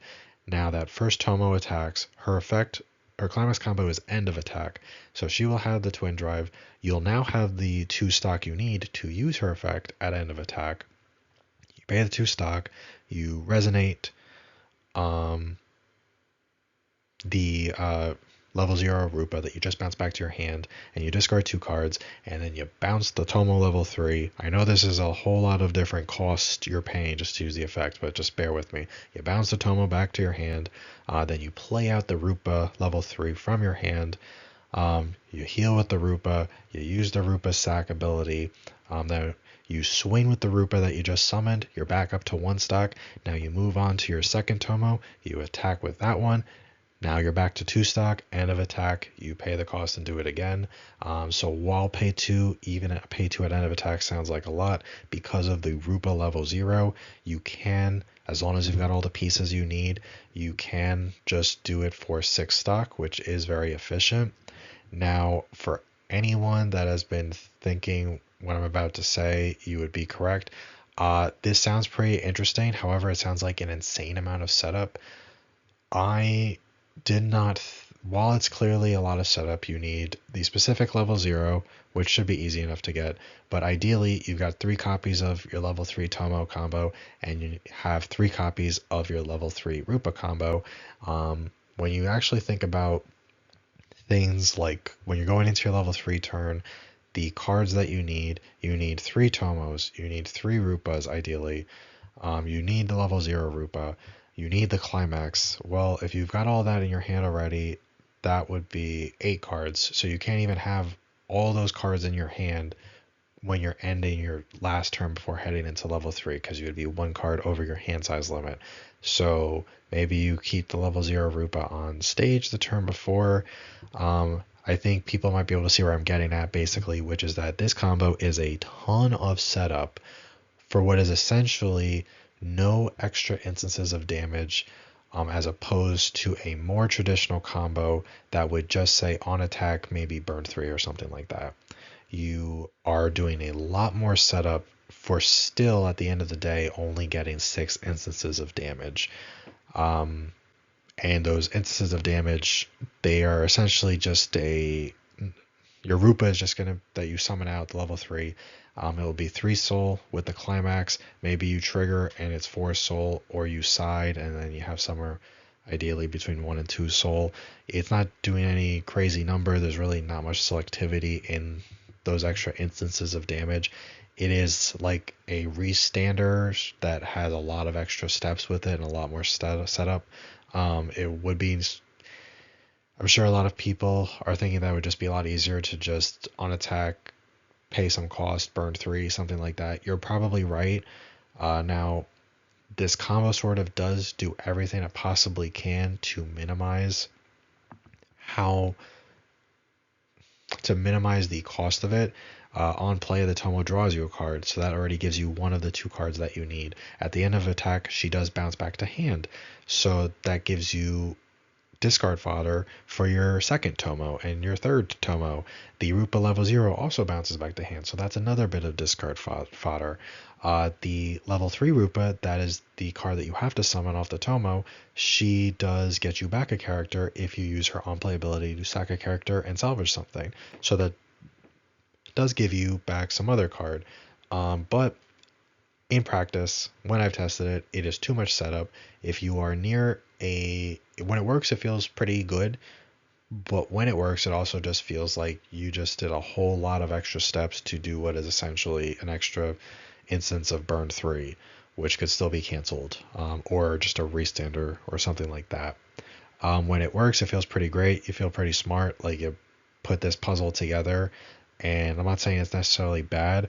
I'm saying that it is just a lot of setup. Now, ideally, you're playing 8-door. So while you would still need 3 of the level 3 Tomo up front, if you do want to fully maximize this combo, because you're playing 8-door and because your level 3 Rupa is salvaging you a character on play, and because you are swinging multiple times throughout the turn, you do have the chance to trigger door and maybe get back a piece that you're missing. Like if you only have 1 or 2 copies of the level 3 Rupa, but you've got 1 in your waiting room there or 2 in your waiting room, it is always possible to pick it up along the way as you're progressing through the combo. Because you could trigger door, you could reveal a level 3 off the salvage effect of the level 3 Rupa, and you could grab it back. Notably, let's say you've got 3 Tomos out, and you've only got 2 Rupa. You use the first Tomo, you summon Rupa. You use the second Tomo, you summon your second Rupa. You could then sack the first Rupa, and if you are lucky enough to reveal level 3, you can then salvage the one that you just sacked, so you could use it with your third Tomo, or maybe you trigger it off of the second Rupa's attack or your third Tomo's attack. I know these are a lot of different numbers and these are a lot of different situations, and it's probably a little difficult to keep up with it. If you're thinking, is this combo worth all of that thinking? It's probably not, to be completely honest. But it is definitely an interesting combo. I do think they probably overcomplicated it more than they needed to, but they did also give you all the resources they probably could realistically give you to get you to a point where you could feasibly triple it. I think a big weakness of this is that if you do not triple it, you're not, despite how complicated the combo is and how much setup you need, if you're not tripling it, you're not getting more than 5 instances of damage unless you are playing. I think there's one off, if I'm remembering correctly, there's one off finisher that does deal a little bit of extra damage. So you're actually doing less instances of damage than a traditional on attack burn sort of combo, which is a weakness. And unfortunately, the Girls Brand Cry set as a whole, even 8-door, which ideally you're triggering some doors, I guess, throughout the course of the game. Or maybe not ideally, but realistically, you're triggering doors throughout the course of the game. So you can pick up some of these pieces along the way. You shouldn't really want to be relying on that. It's also kind of unrealistic to really think that you will have the perfect hand going into level 3 where you've got your 3 Tomos and all the Rupas that you need plus your climax, or even though you draw 1 off of the level 3 Tomo when you play her out, it's pretty unrealistic to expect that you can actually draw into any pieces that you are missing. I think more often than not, that draw will just help you maintain the hand size you need to do the discard 2. So it is a lot of setup. However, because it is relatively stock light, a big advantage that this combo has is that you could use the stock swap. At that point, from my testing, you'd probably only be swinging with 2 Tomos and getting 2 Rupas out. If you do the stock swap, despite the fact that it is so stock light. Which is something. It is always nice when you can still do some semblance of your level 3 combo, or still do most of it and still do a stock swap. It is a traditional stock swap. It's not a stock shuffle, which is always nice. And Unfortunately, for anyone thinking, oh, well, if I want to trigger doors to pick up some of the pieces I might be missing, I will just play out two of my Rupas. The unfortunate thing is that if you need to maintain a certain amount of board in order to meet the Tomo condition, but also because you need to be sacking characters off the Rupa. So it's one Rupa is really the way to go, so that you can really maximize it. I'm exhausted just trying to explain this combo. I've been exhausted trying to make the combo work. Because you need 3 copies of the Tomo and realistically 3 copies of the Rupa, unless you get really lucky and you happen to sack one and then reveal level 3 so you could salvage it right as soon as you sacked it. It means that if too many of your pieces wind up in stock, you've got a real problem. It is just a lot of setup. I'm not saying it's necessarily bad. If you're willing to put in the work, it's fine. If you really like Toma and you really like Rupa, it's fine. I think you're going to be playing the level 3 Rupa anyway because it is so good. It's such a great early play healer. But at that point, for what is effectively the same amount of damage output or same amount of instances of damage, you could just be playing the level 3 pants combo or even the level 3 Nina combo we just discussed in depth. So it is very interesting. There is a lot to it. It at first reads like it is super high costed for both hand and stock, but then when you read everything and what everything does, it's actually relatively inexpensive. It really is just a setup that is hard. So just keep that in mind before you build this, and know that if the game is going poorly for you, it is probably going to be very difficult to just sort of hang on to these various pieces throughout the entire course of a game. If the game is going bad and you need to just be playing characters and swinging and stuff like that, you may not have the luxury of being able to consistently field 3 new characters every turn and still hang on to these pieces. But when it works, it feels pretty good, and it works sometimes. For the last level 3 combos that we're going to look at, we have the trial deck Nina combo on the left, where for anyone who's watched the show, she's doing her iconic pinky flip off. Her effect is when you play her on stage from hand, you can heal 1 and she gets 1500 power for the turn, so she'll be 11k on her own, 12k with the climax. She is on a door, and her climax combo is when her battle opponent becomes reversed, if you have the climax, you can pay 1. If you do, you put that opponent's reversed character into clock, and then you look at the top card of your opponent's deck and you put it on the top or the bottom of their deck. This is a trial deck level 3 combo, and it feels very much like a trial deck level 3 combo. It is far and away not the worst trial deck combo that for a level 3 combo I've ever read, and it's not even the worst level 3 trial deck combo by modern standards. I think it is perfectly fine. It's not the most amazing thing. It feels really, really strong from my brief amount of testing with it, because I tested this the least out of all the level 3 combos in the set. It feels really strong when all of your Mocha 1s see a climax and you just shove it to the bottom of their deck. Short of that, it's basically 3 clock kicks. Clock kick is one of the oldest sort of level 3 combos around, where you just send your opponent's character straight to clock. This point, they are a little dated. The Mocha does help you sort of make it a bit more modern, and if you high roll, you do snipe a climax to the bottom of their deck.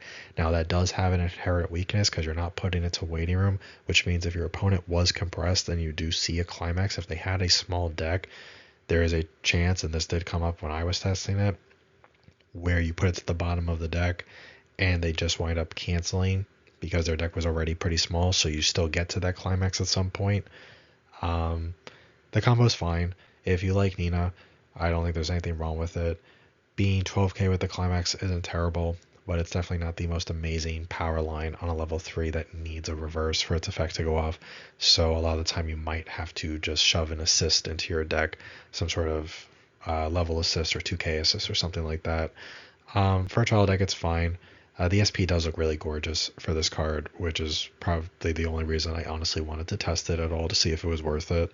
But for anyone who likes Nina and Girls Band Cry, and they do not want to have to think about the other Toganashi level 3 combos in this set, which the others, as we've spent 40 minutes talking about them, They do require a lot more thinking than a traditional on attack, do some burn sort of level 3 combo.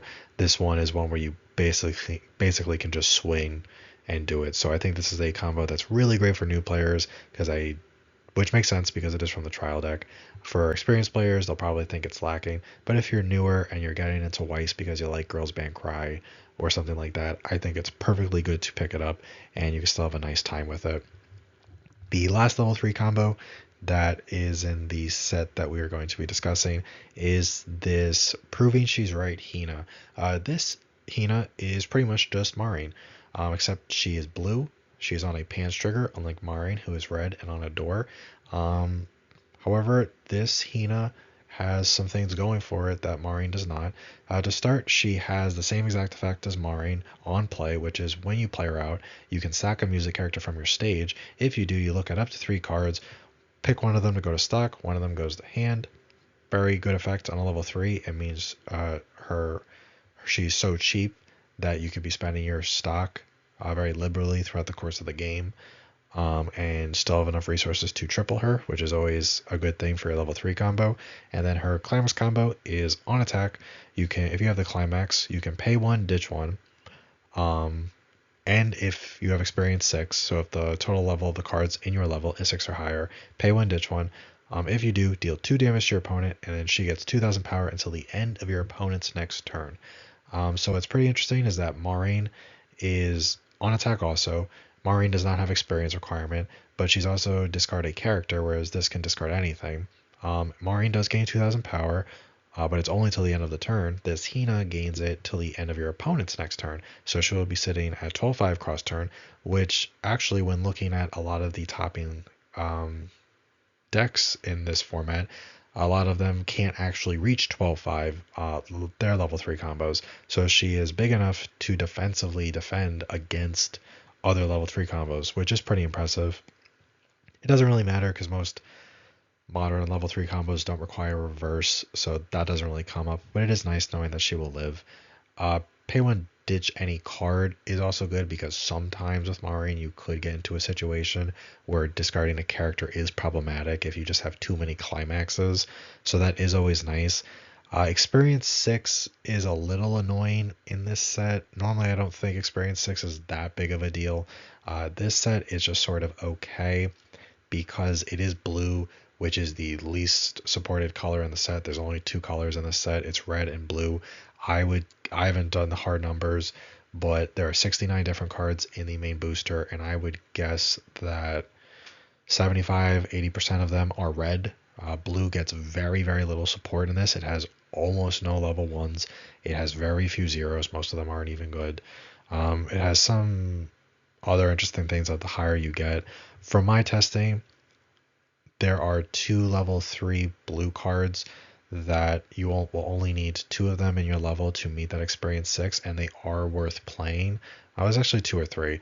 There is an early 2 or less climax early play stock healer that also has hand encore, and I think she sits at like 10k or so, which is decent enough. She's not as good as the Rupa, both in what she does and in her early play condition, because 2 or less climax early play condition is worse than 4 or more character early play condition, but it is level 3 and its stock healers aren't bad.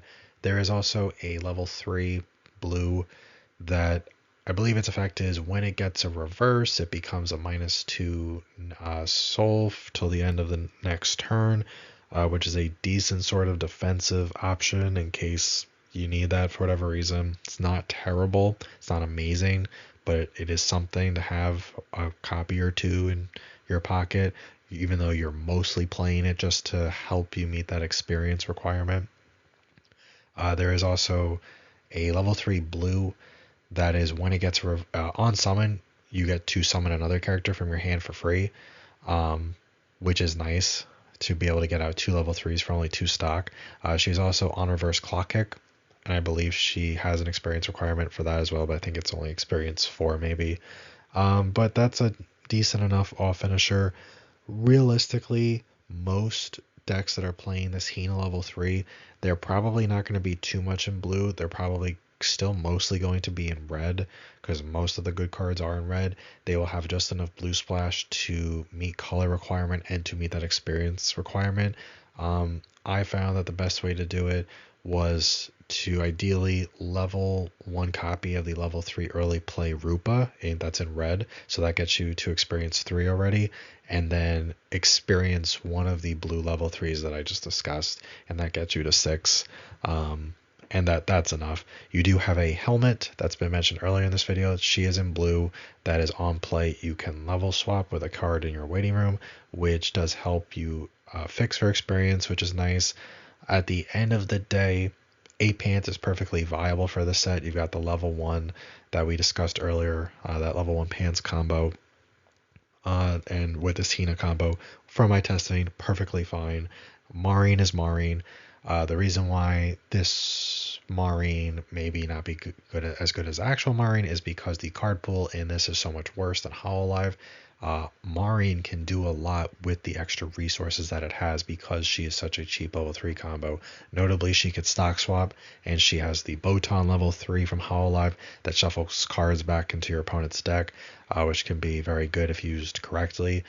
Girls Band Cry does have stock swap, so you can still do that. It doesn't really have a ton else that you would want to use your stock on, realistically, aside from more often than not when I have tested this Hina.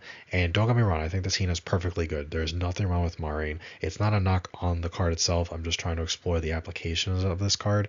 The big benefit of Maureen is it's only a burn 2, but because it's so efficient, you can do other things to sort of turn the tide of the game in your favor, like stock swap, whatever. Hina, you can still stock swap, so you can still triple Hina and stock swap for a very reasonable cost.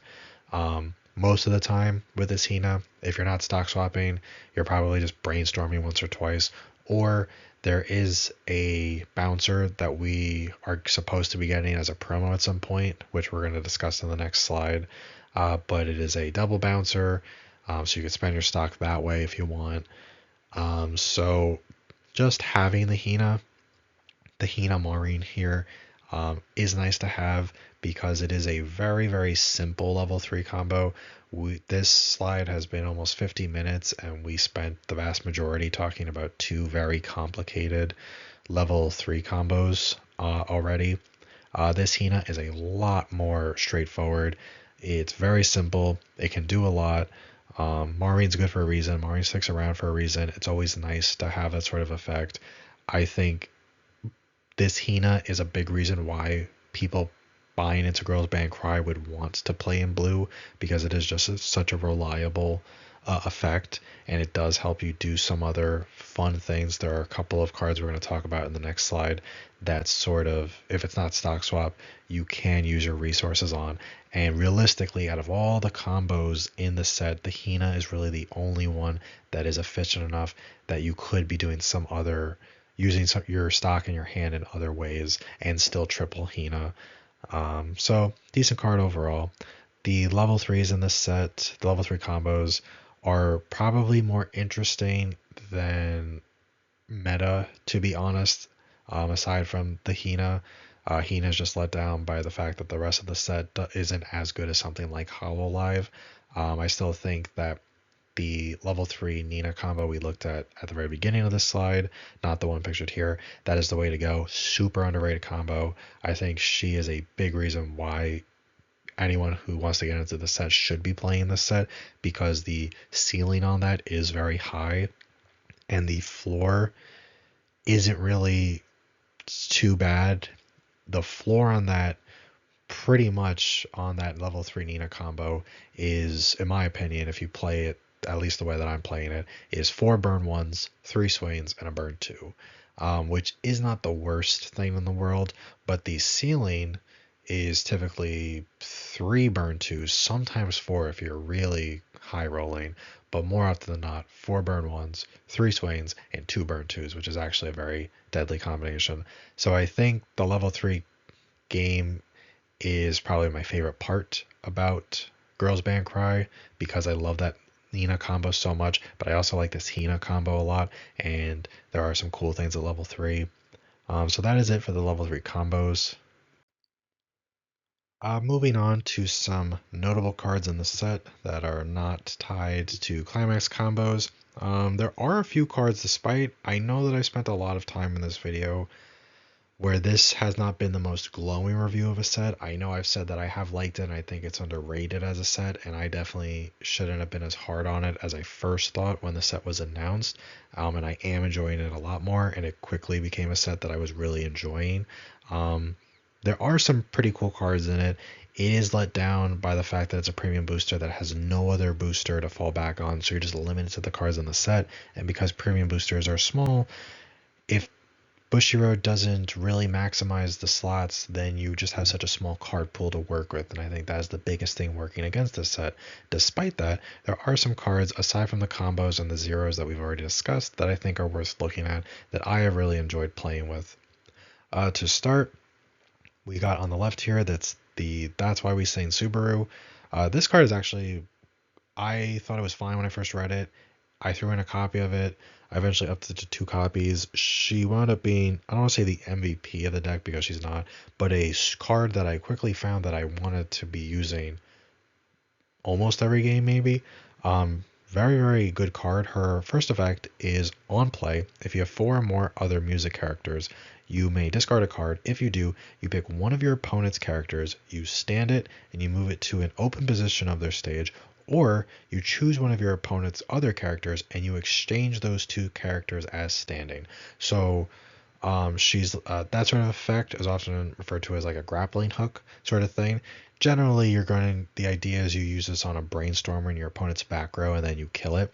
Now, this card also has a second effect where she is a level 1 or lower reverser, which is pretty neat. The fact that she can reverse anything at level 1 is fine enough on its own, but the fact that she can grab something from the back row and she can swap it with something in the front row, that she doesn't have to be moved, she doesn't have to move that character from the back row to an open slot, is very, very interesting. If your opponent leaves you a full center stage, you would very often be locked out of an ability like this because very often they do not allow you to swap the characters. You have to move the character that's being moved to an open position. This does solve that. I think, and I'm just guessing on this, that they try to balance how good that is by requiring that she is a full field. Typically, this sort of effect where you move an opponent's character doesn't require a full field. It might require some field, but not a full field. At level 1, a full field can sometimes be harder to hit, but I love using this card. It's very good to be disrupting your opponent early. It feels very good against standby. Your opponent standby something out, and you move it to a specific slot on the front row, and they were counting on using it, and you kill it, whatever. It has a lot of versatility to it. It can help deny opponents things, and being a level 1 reverser is helpful because she is pretty weak. She's only 25 on her own. I have really enjoyed this card, definitely a lot more than I thought I would, since I didn't dismiss it completely when I first read it, but I thought it was just fine. I didn't think it was anything special. But then when I first used it at 1 copy, the first time that I did eventually use it, I was like surprised by how much I liked it. So I made a point to try using it more and more. And while it's not something you necessarily have to be doing, I found that just that disruption to my opponent, as long as I had some extra resources to spare, namely the hand, I really enjoyed using it to mess with my opponent's board state, and it was a lot of fun. So I think that is if you're playing a level 1 red combo, which realistically most people probably are, I think this is a great card to throw in, even if it's just that 1 copy. It's nice to have the option to be able to deal with problems like that, and I think she does a lot for what she's trying to do. She just does it very, very well. Next up, we have this other Subaru. She is a 1/0 from the trial deck. Her effect's pretty simple, very similar to effects we've seen in the past on plenty of other colors and things like that. If she's in the middle position of your center stage, she gets 2500 power. That is cross turn. So she's sitting at 6/5 all the time as long as she's in the middle of the center stage. She also gains the following ability of when her battle opponent becomes reversed, if there is a climax in your climax area, you may put the top card of your deck into stock. Now, we have seen this sort of effect many, many times across various colors for many years. Typically, not always.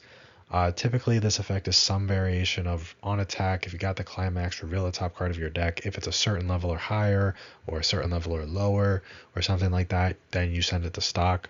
Sometimes we do get these ones that are a bit more guaranteed, where they will definitely get you those stock as long as you get a reverse. I do like when you can guarantee that you get it. The only caveat with this is that she does have to be in the middle position of your center stage, which could be problematic if your opponent knows how to play around it. I'm not saying you should go into a game counting on your opponent not knowing what your cards do intimately, but realistically, your opponent's not going to know what your Girls Band Cry cards do. So if your opponent could dodge this card, they're probably not going to know that they should dodge this card, and they're not going to set up their boards in such a way where they put something that's bigger than this in the middle or something like that. So generally, you should be fine. I really enjoyed this card. None of the level 3 combos that we really discussed really require stock, so it doesn't really matter to get the extra stock. But very importantly, from my testing, and I have upped this to 2 or 3 copies, I think, in my deck because it's just been doing so great, is just generating extra resources for your level 3 Nina combo, because you just need as many cards in stock as you can possibly reasonably get so that you get extra instances of burn 2. Also, even if you plan on paying the stock out, because your level zeros are a little just okay, you probably do have to brainstorm a bit more, or Ricky a bit more in this set than you might have to in certain other modern sets. So just having the extra stock to do that, it helps you not feel like you're going minus when you're forced to do that, because you are trying to be mindful of how much stock you have, so that you get as many burn 2s with your level 3 Nina as possible. Another important thing to note with this is that she is not locked to a specific climax in your climax area. Sometimes you will see red cards with a similar profile as this, say if you have a door climax, or you'll see green with a similar profile, say you have to have a bar or pants or whatever it is. So you could splash this into like the pants deck or something like that and still get the effect, as long as you can still meet the color requirements and whatnot. Definitely an underrated card that I threw in as a 1 of, thinking it was decent enough, and then I upped it to 2, maybe 3 by now, I forgot. Just helps you in various ways. It means 6/5 cross turn isn't terrible either.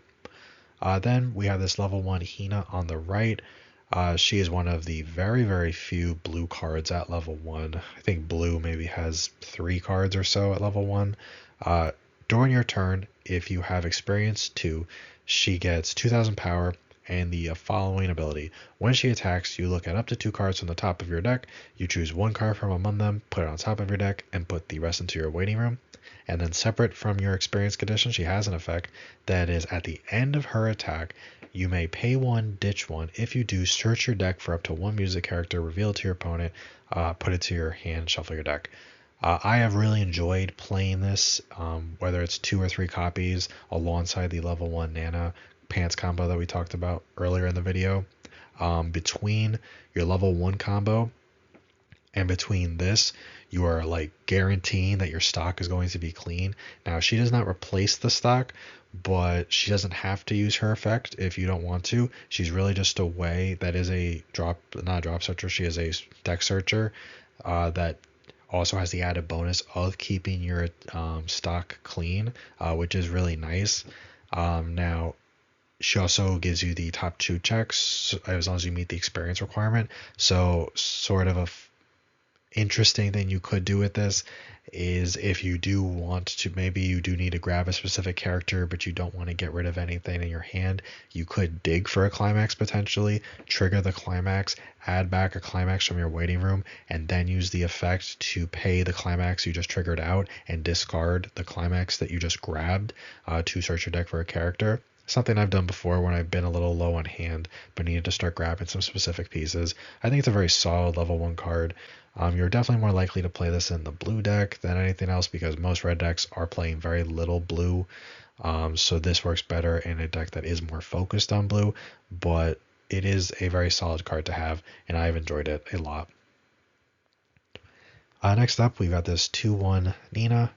She is a 2/1 that finally has a soul trigger in this set, but also when she's placed on stage from hand, you can choose up to 2 of your characters. They get the following ability till end of turn. When this card's battle opponent becomes reversed, if the level of the card's battle opponent is higher than your opponent's level, you may reverse that character. This sort of thing is generally known as some variation of like a Adachi effect, where when your character gets reversed. If its battle opponent is higher level than your opponent's current level, you do something to it, whether it's reverse it like this, or you send it to memory, or you send it to stock, or clock, or bottom deck. It is just a way to deal with a higher level card, useful when dealing with early play healers or against standby decks, that sort of thing. Lately, over the last year and a half or so, Japan's gotten more of this sort of profile than English has, but we are starting to see it more. It's sort of an example of power creep, where usually it's just that one character that deals with that one problem card. However, we have started to see cards like this Nina, where they assign the ability to two characters. So it can be herself, but it does not have to. If for some reason you want to give it to two other characters rather than one other character herself, but it also helps you deal with two problem cards in case your opponent has two higher level characters on board, and it doesn't cost anything extra to do that.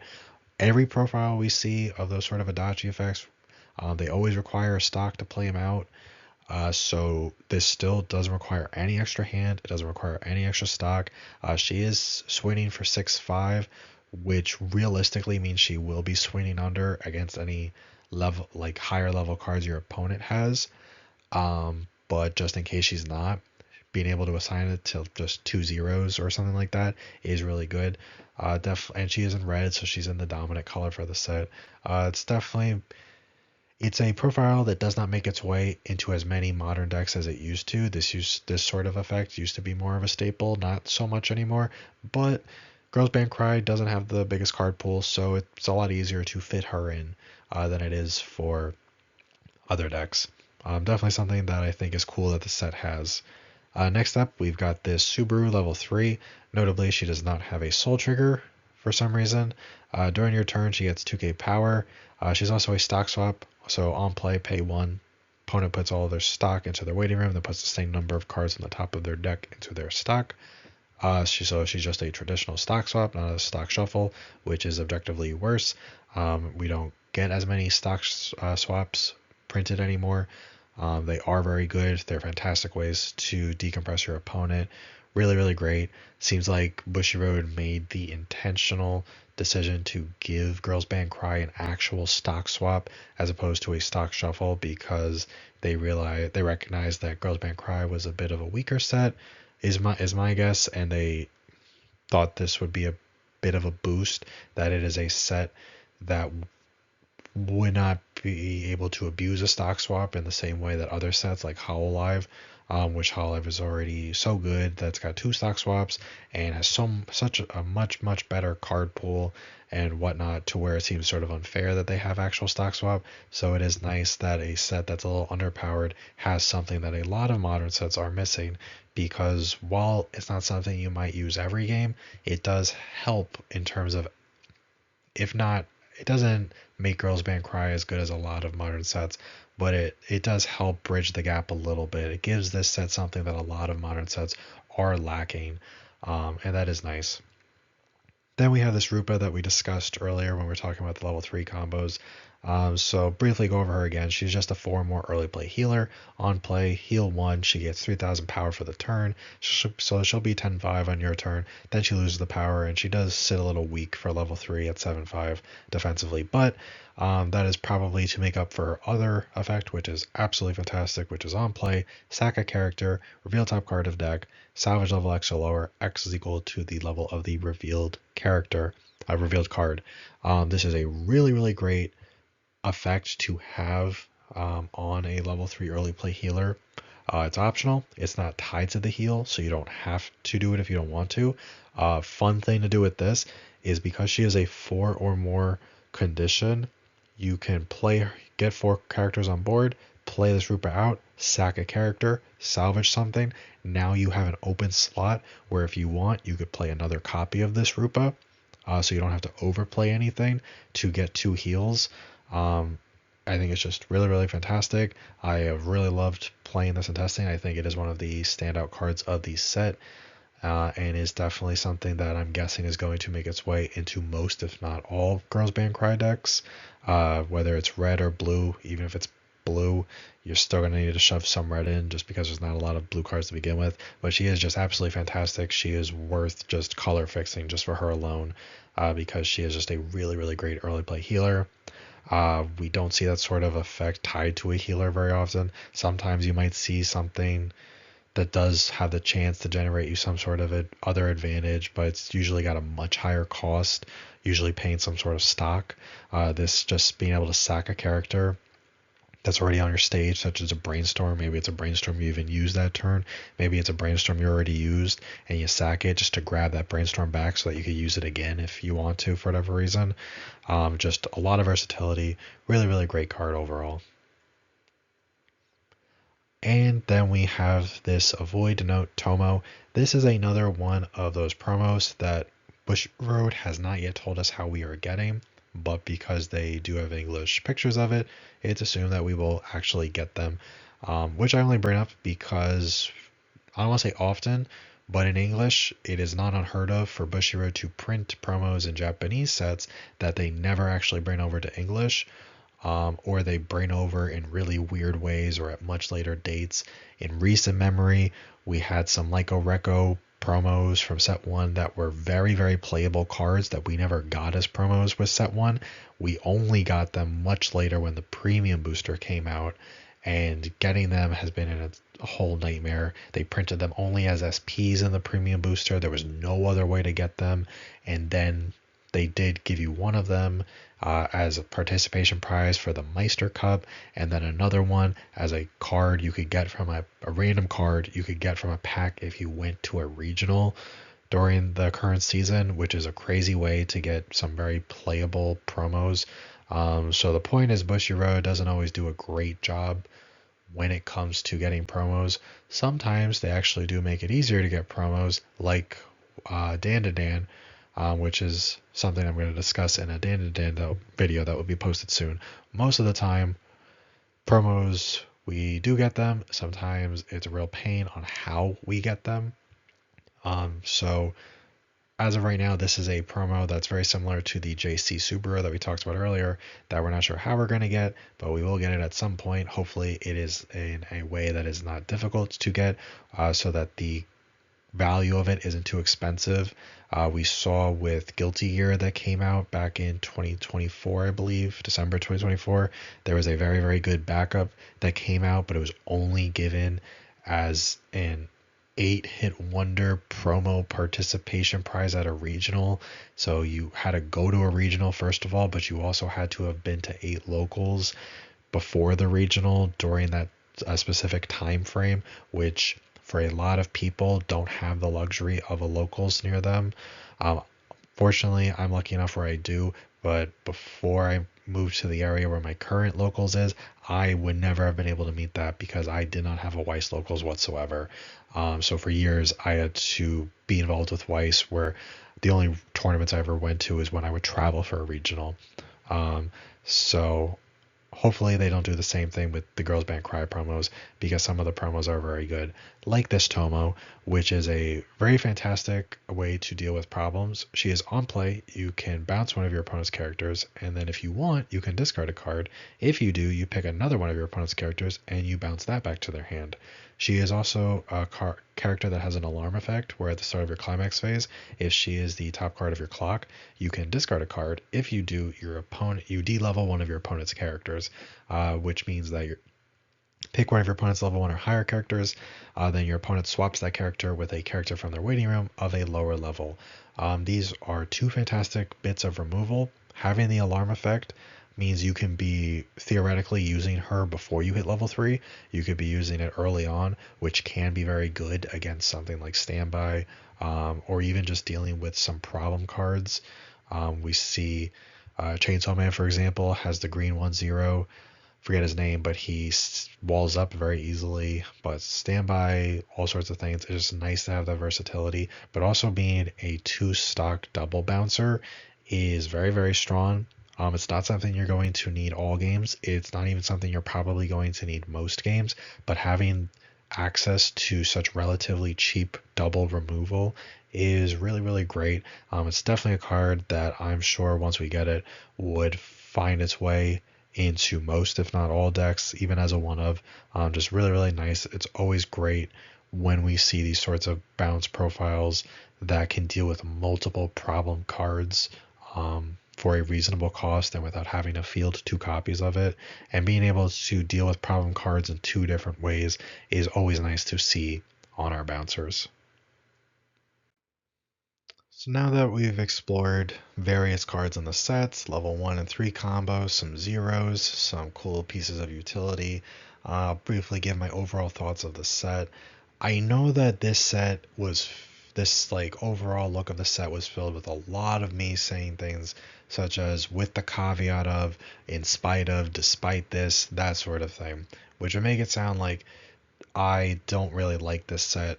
I think I like this set a lot more than I thought it was, because I thought when the set was first announced and I started reading it, I was so bored by the set that I didn't even finish it, to be honest. And this was months ago, like a long time, sometime like last spring maybe.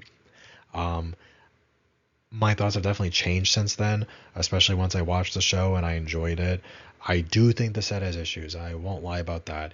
It is a set that Bushiroad should have just made a full set instead of a premium booster. Um, that is working against it right off the bat because it's a premium booster that has no prior set to pull from. So its card pool is very, very limited, even if it's a set that is a premium booster with 69 different cards plus a trial deck, whereas a lot of premium boosters might come in at like 50 cards. So it is a bigger than normal premium booster, I think, on average, but it's still, Bushiroad definitely did not make the most of the limited card pool that they had. There are a lot of cards in the set that are not necessarily bad, but they are not enough to help keep up with the modern game. However, I think the set does have enough going for it where at a locals I think the deck is perfectly fine. Especially once we get the promos at a local level, you like Girls Band Cry, or you like some of the combos, or you like the effects, whatever it is, I think you can go and have a good time. I think at a regional level, when you want to be really competitive, I think this deck can absolutely keep up with a lot of meta decks. However, I do not think it can necessarily do that throughout the course of a tournament. Most modern Weiss sets have enough good cards in them where something that's objectively like a tier 3 or a tier 4 deck can definitely beat something that's a tier 1 or even a tier 0 deck, just by the nature of Weiss. And if it has enough competent cards, it happens all the time. I see it happen all the time at my locals. The thing though is being able to replicate that multiple rounds over the course of a regional, especially in a game like Weiss, which if you want to get to top cut, Weiss is very unforgiving. Very often you have to go X1 or so to make top cut. I don't think Girls Band Cry is the deck that is going to be able to get you there at a regional level. Again, just by the nature of how Weiss sometimes does just come down to luck a little bit. And if you have a very skilled player who has a little bit of luck on their side, I would not be surprised if at some point during this season or the team season coming in the spring, if we see Girls Band Cry get a top once or twice, something like that. It's not gonna be crazy. I don't expect to see it a lot, but I think the Nina combo, the level 3, it will do just enough damage where it can compete with other level 3 combos. It just sort of, the rest of the deck can't really compete with some of the other things, especially things that have massive card pools full of really great cards like Bane Dream, or Hololive, that sort of thing. It does fall behind in that area. But if you are a fan of Girls Band Cry, as I now am, I think it's a set that you just go, you pick up a playset, even if it's a couple $100 or something like that. I think you'll have a good time with it. It's a show where the music is good. I'm not someone who really, to be honest, cares necessarily for, maybe it sounds a little silly, I don't really care for the music of these sorts of shows, even though these shows are largely about bands and things like that. I don't dislike the music, but I'm not watching it for that. I think though the show had enough catchy tunes where I was actually enjoying them, and I've downloaded some of them, which was unusual for me. But the characters in it are actually really great. The animation is a style that I actually eventually got used to and found very endearing.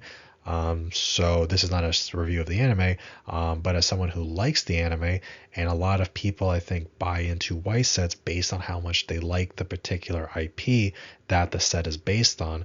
I think if you are a fan of Girls Band Cry, you won't necessarily, and you accept it as limitations, I think you'll still have enough to like here. Just being a passionate fan of the franchise, or buying into the set, you are not going to feel necessarily bad about. I think it's always great when I like how something good that Bushiroad does is that they do generally pick from a pretty diverse group of IPs to license and turn into sets. We do get some very big series. We've gotten things like Attack on Titan, Chainsaw Man, Spy Family, things that have real global appeal, types of shows where people who aren't anime fans, they'll just watch that one thing because it appeals to them. But we also get really niche things, like Girls Band Cry is definitely more of a niche thing, but it's a niche that has a very passionate fan base, and we get plenty of things in between.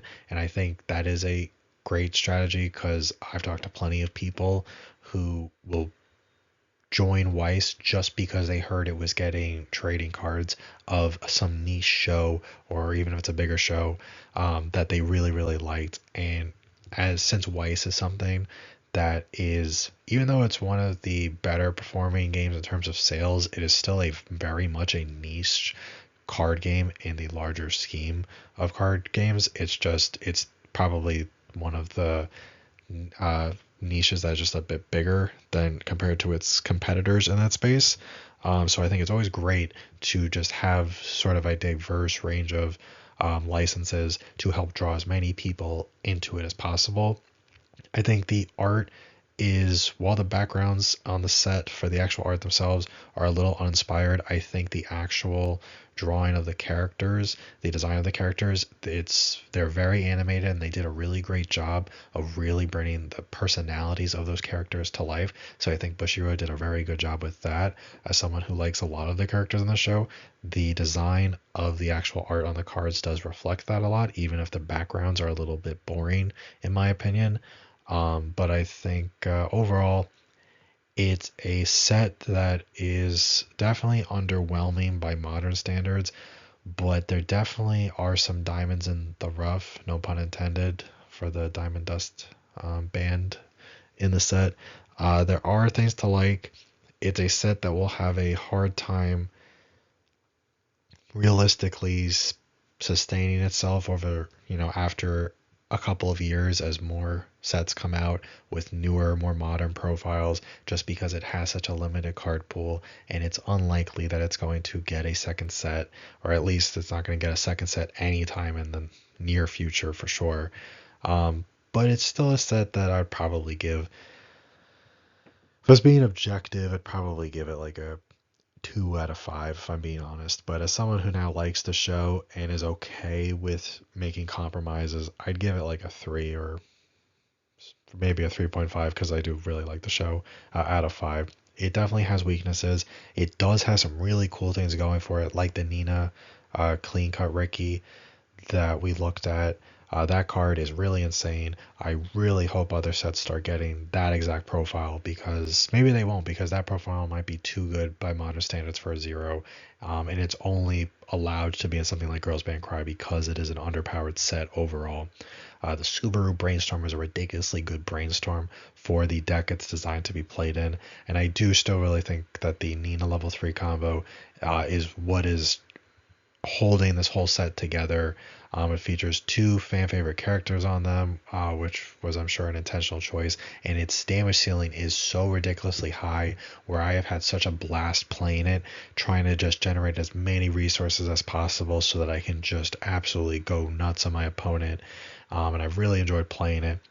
So in terms of enjoyment, I really enjoyed playing the set. You might not get as much enjoyment if you don't actually like the show or have never watched it. Which is true for a lot of Weiss sets. Some people don't really care, some people do. I think it's the set being as okay as it is. If you do like the show, you probably will enjoy the set overall. Being a premium booster was a mistake, in my opinion. They should have just made a regular booster. That did limit it. But I am overall glad that Bushy Road printed it. At one point, I had started. Be- we don't know the exact reasons why they delayed it. They said it was some sort of production issue. We've gotten delays plenty of times. It's I can't think of a time off the top of my head um, where a delay has been as substantial as the delay that Girls Band Cry got. And Girls Band Cry actually got two delays right before it was supposed to be released, like I don't know, a couple weeks before or something like that. They announced a small delay, and that small delay was really only for maybe a couple of weeks. It was supposed to come out near the end of August. They delayed it to like earlier mid September. And then right before that, they said it was indefinitely delayed. And we just went months without getting any sort of update on it, where some people started just thinking they might just announce that they were going to cancel the set. Maybe they had some major production issue where they had to reprint the entire thing or something like that, something so egregious where they couldn't just errata it in hindsight. No one really knows and no one ever will know. But as time went on, it started seeming like they might just hope people forgot about it. Now that I've gotten my hands on it and I've actually played it, whereas before I probably would have just found it funny if the set got canceled overall because I really didn't care about it. I am actually glad that we did eventually get it because it is a fun set overall. Um, could have been better. Hopefully, at some point, it gets a second season and Bushy Road gives it another chance to do right by it. Um, Before then, I'll definitely have fun with this at a local level. Wouldn't take it to a regional. If any of my teammates at team regionals wanted to play this, I'd go find another teammate, if I'm being perfectly honest. But for anyone who's fans of the franchise, I think it's definitely worth picking up. If you are not a fan of the franchise, but you like sort of being pushed a little bit as a player, I think this set definitely does that because it forces you to be at the top of your game to really maximize what the deck can do.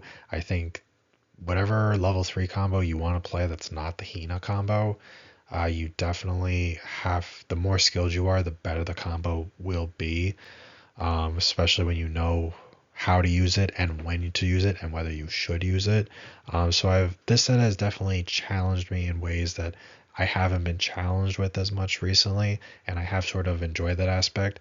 I don't think Bushy Road printed this set so with the intention of doing that. I think it's just a consequence of them not putting as much effort into the set overall. But I still found some value through that lens, and I do appreciate that. It definitely gave me a new appreciation for a lot of other sets in terms of how their card quality is maybe just objectively better than this set. But I did like the challenge, especially when it came to deck building, of having to just sort of find the diamonds in the rough and make the best deck I could so I could get to the level 3 pieces that I wanted and just do as best as I could. And I really did enjoy that. And I guess at the end of the day, that's really what a set should be doing. So I think in that regard, Bushy Road succeeded, even if it was unintentional. So overall, probably just give it this set a 3 out of 5. And I think it is worth trying out, even if you just pick up a trial deck. Give the show a try, see if you like it. If you like it, buy into the set. It's fun enough. And I thought this would be a set that would probably be the worst set released in the entire year. Now, we do not know what we are getting post, aside from sets that have been announced that don't have release dates. As of the time of recording this video, I don't think we have anything that has a release date post Overlord, which is the middle of May. So we have a very, very long year past May that are full of sets. And I thought, without even knowing what those sets are or when they're coming out, that Girls Band Cry would probably be the worst set among them released for the whole year. I now very much doubt that would be the case just because of how much enjoyment I had of it. And I really hope it's not the case. Not that I want worse sets to come out, but because I do think there is a lot to like about it. And is definitely underrated and had a lot going against it. And it just does its absolute best to do as much as it can with what it was given. And I do respect that to some degree. So those are my overall thoughts for Girls Band Cry. Let me know what you think of the set, if you tried it out, or if you got any questions. I have now logged hundreds and hundreds and hundreds of games in the simulator with a variety of decks in both colors and mixed colors for this set. So I like to think I'm pretty well versed in it, and I would love to discuss it with someone. So until next time, this has been Catskill Weiss Schwarz. Thank you for watching.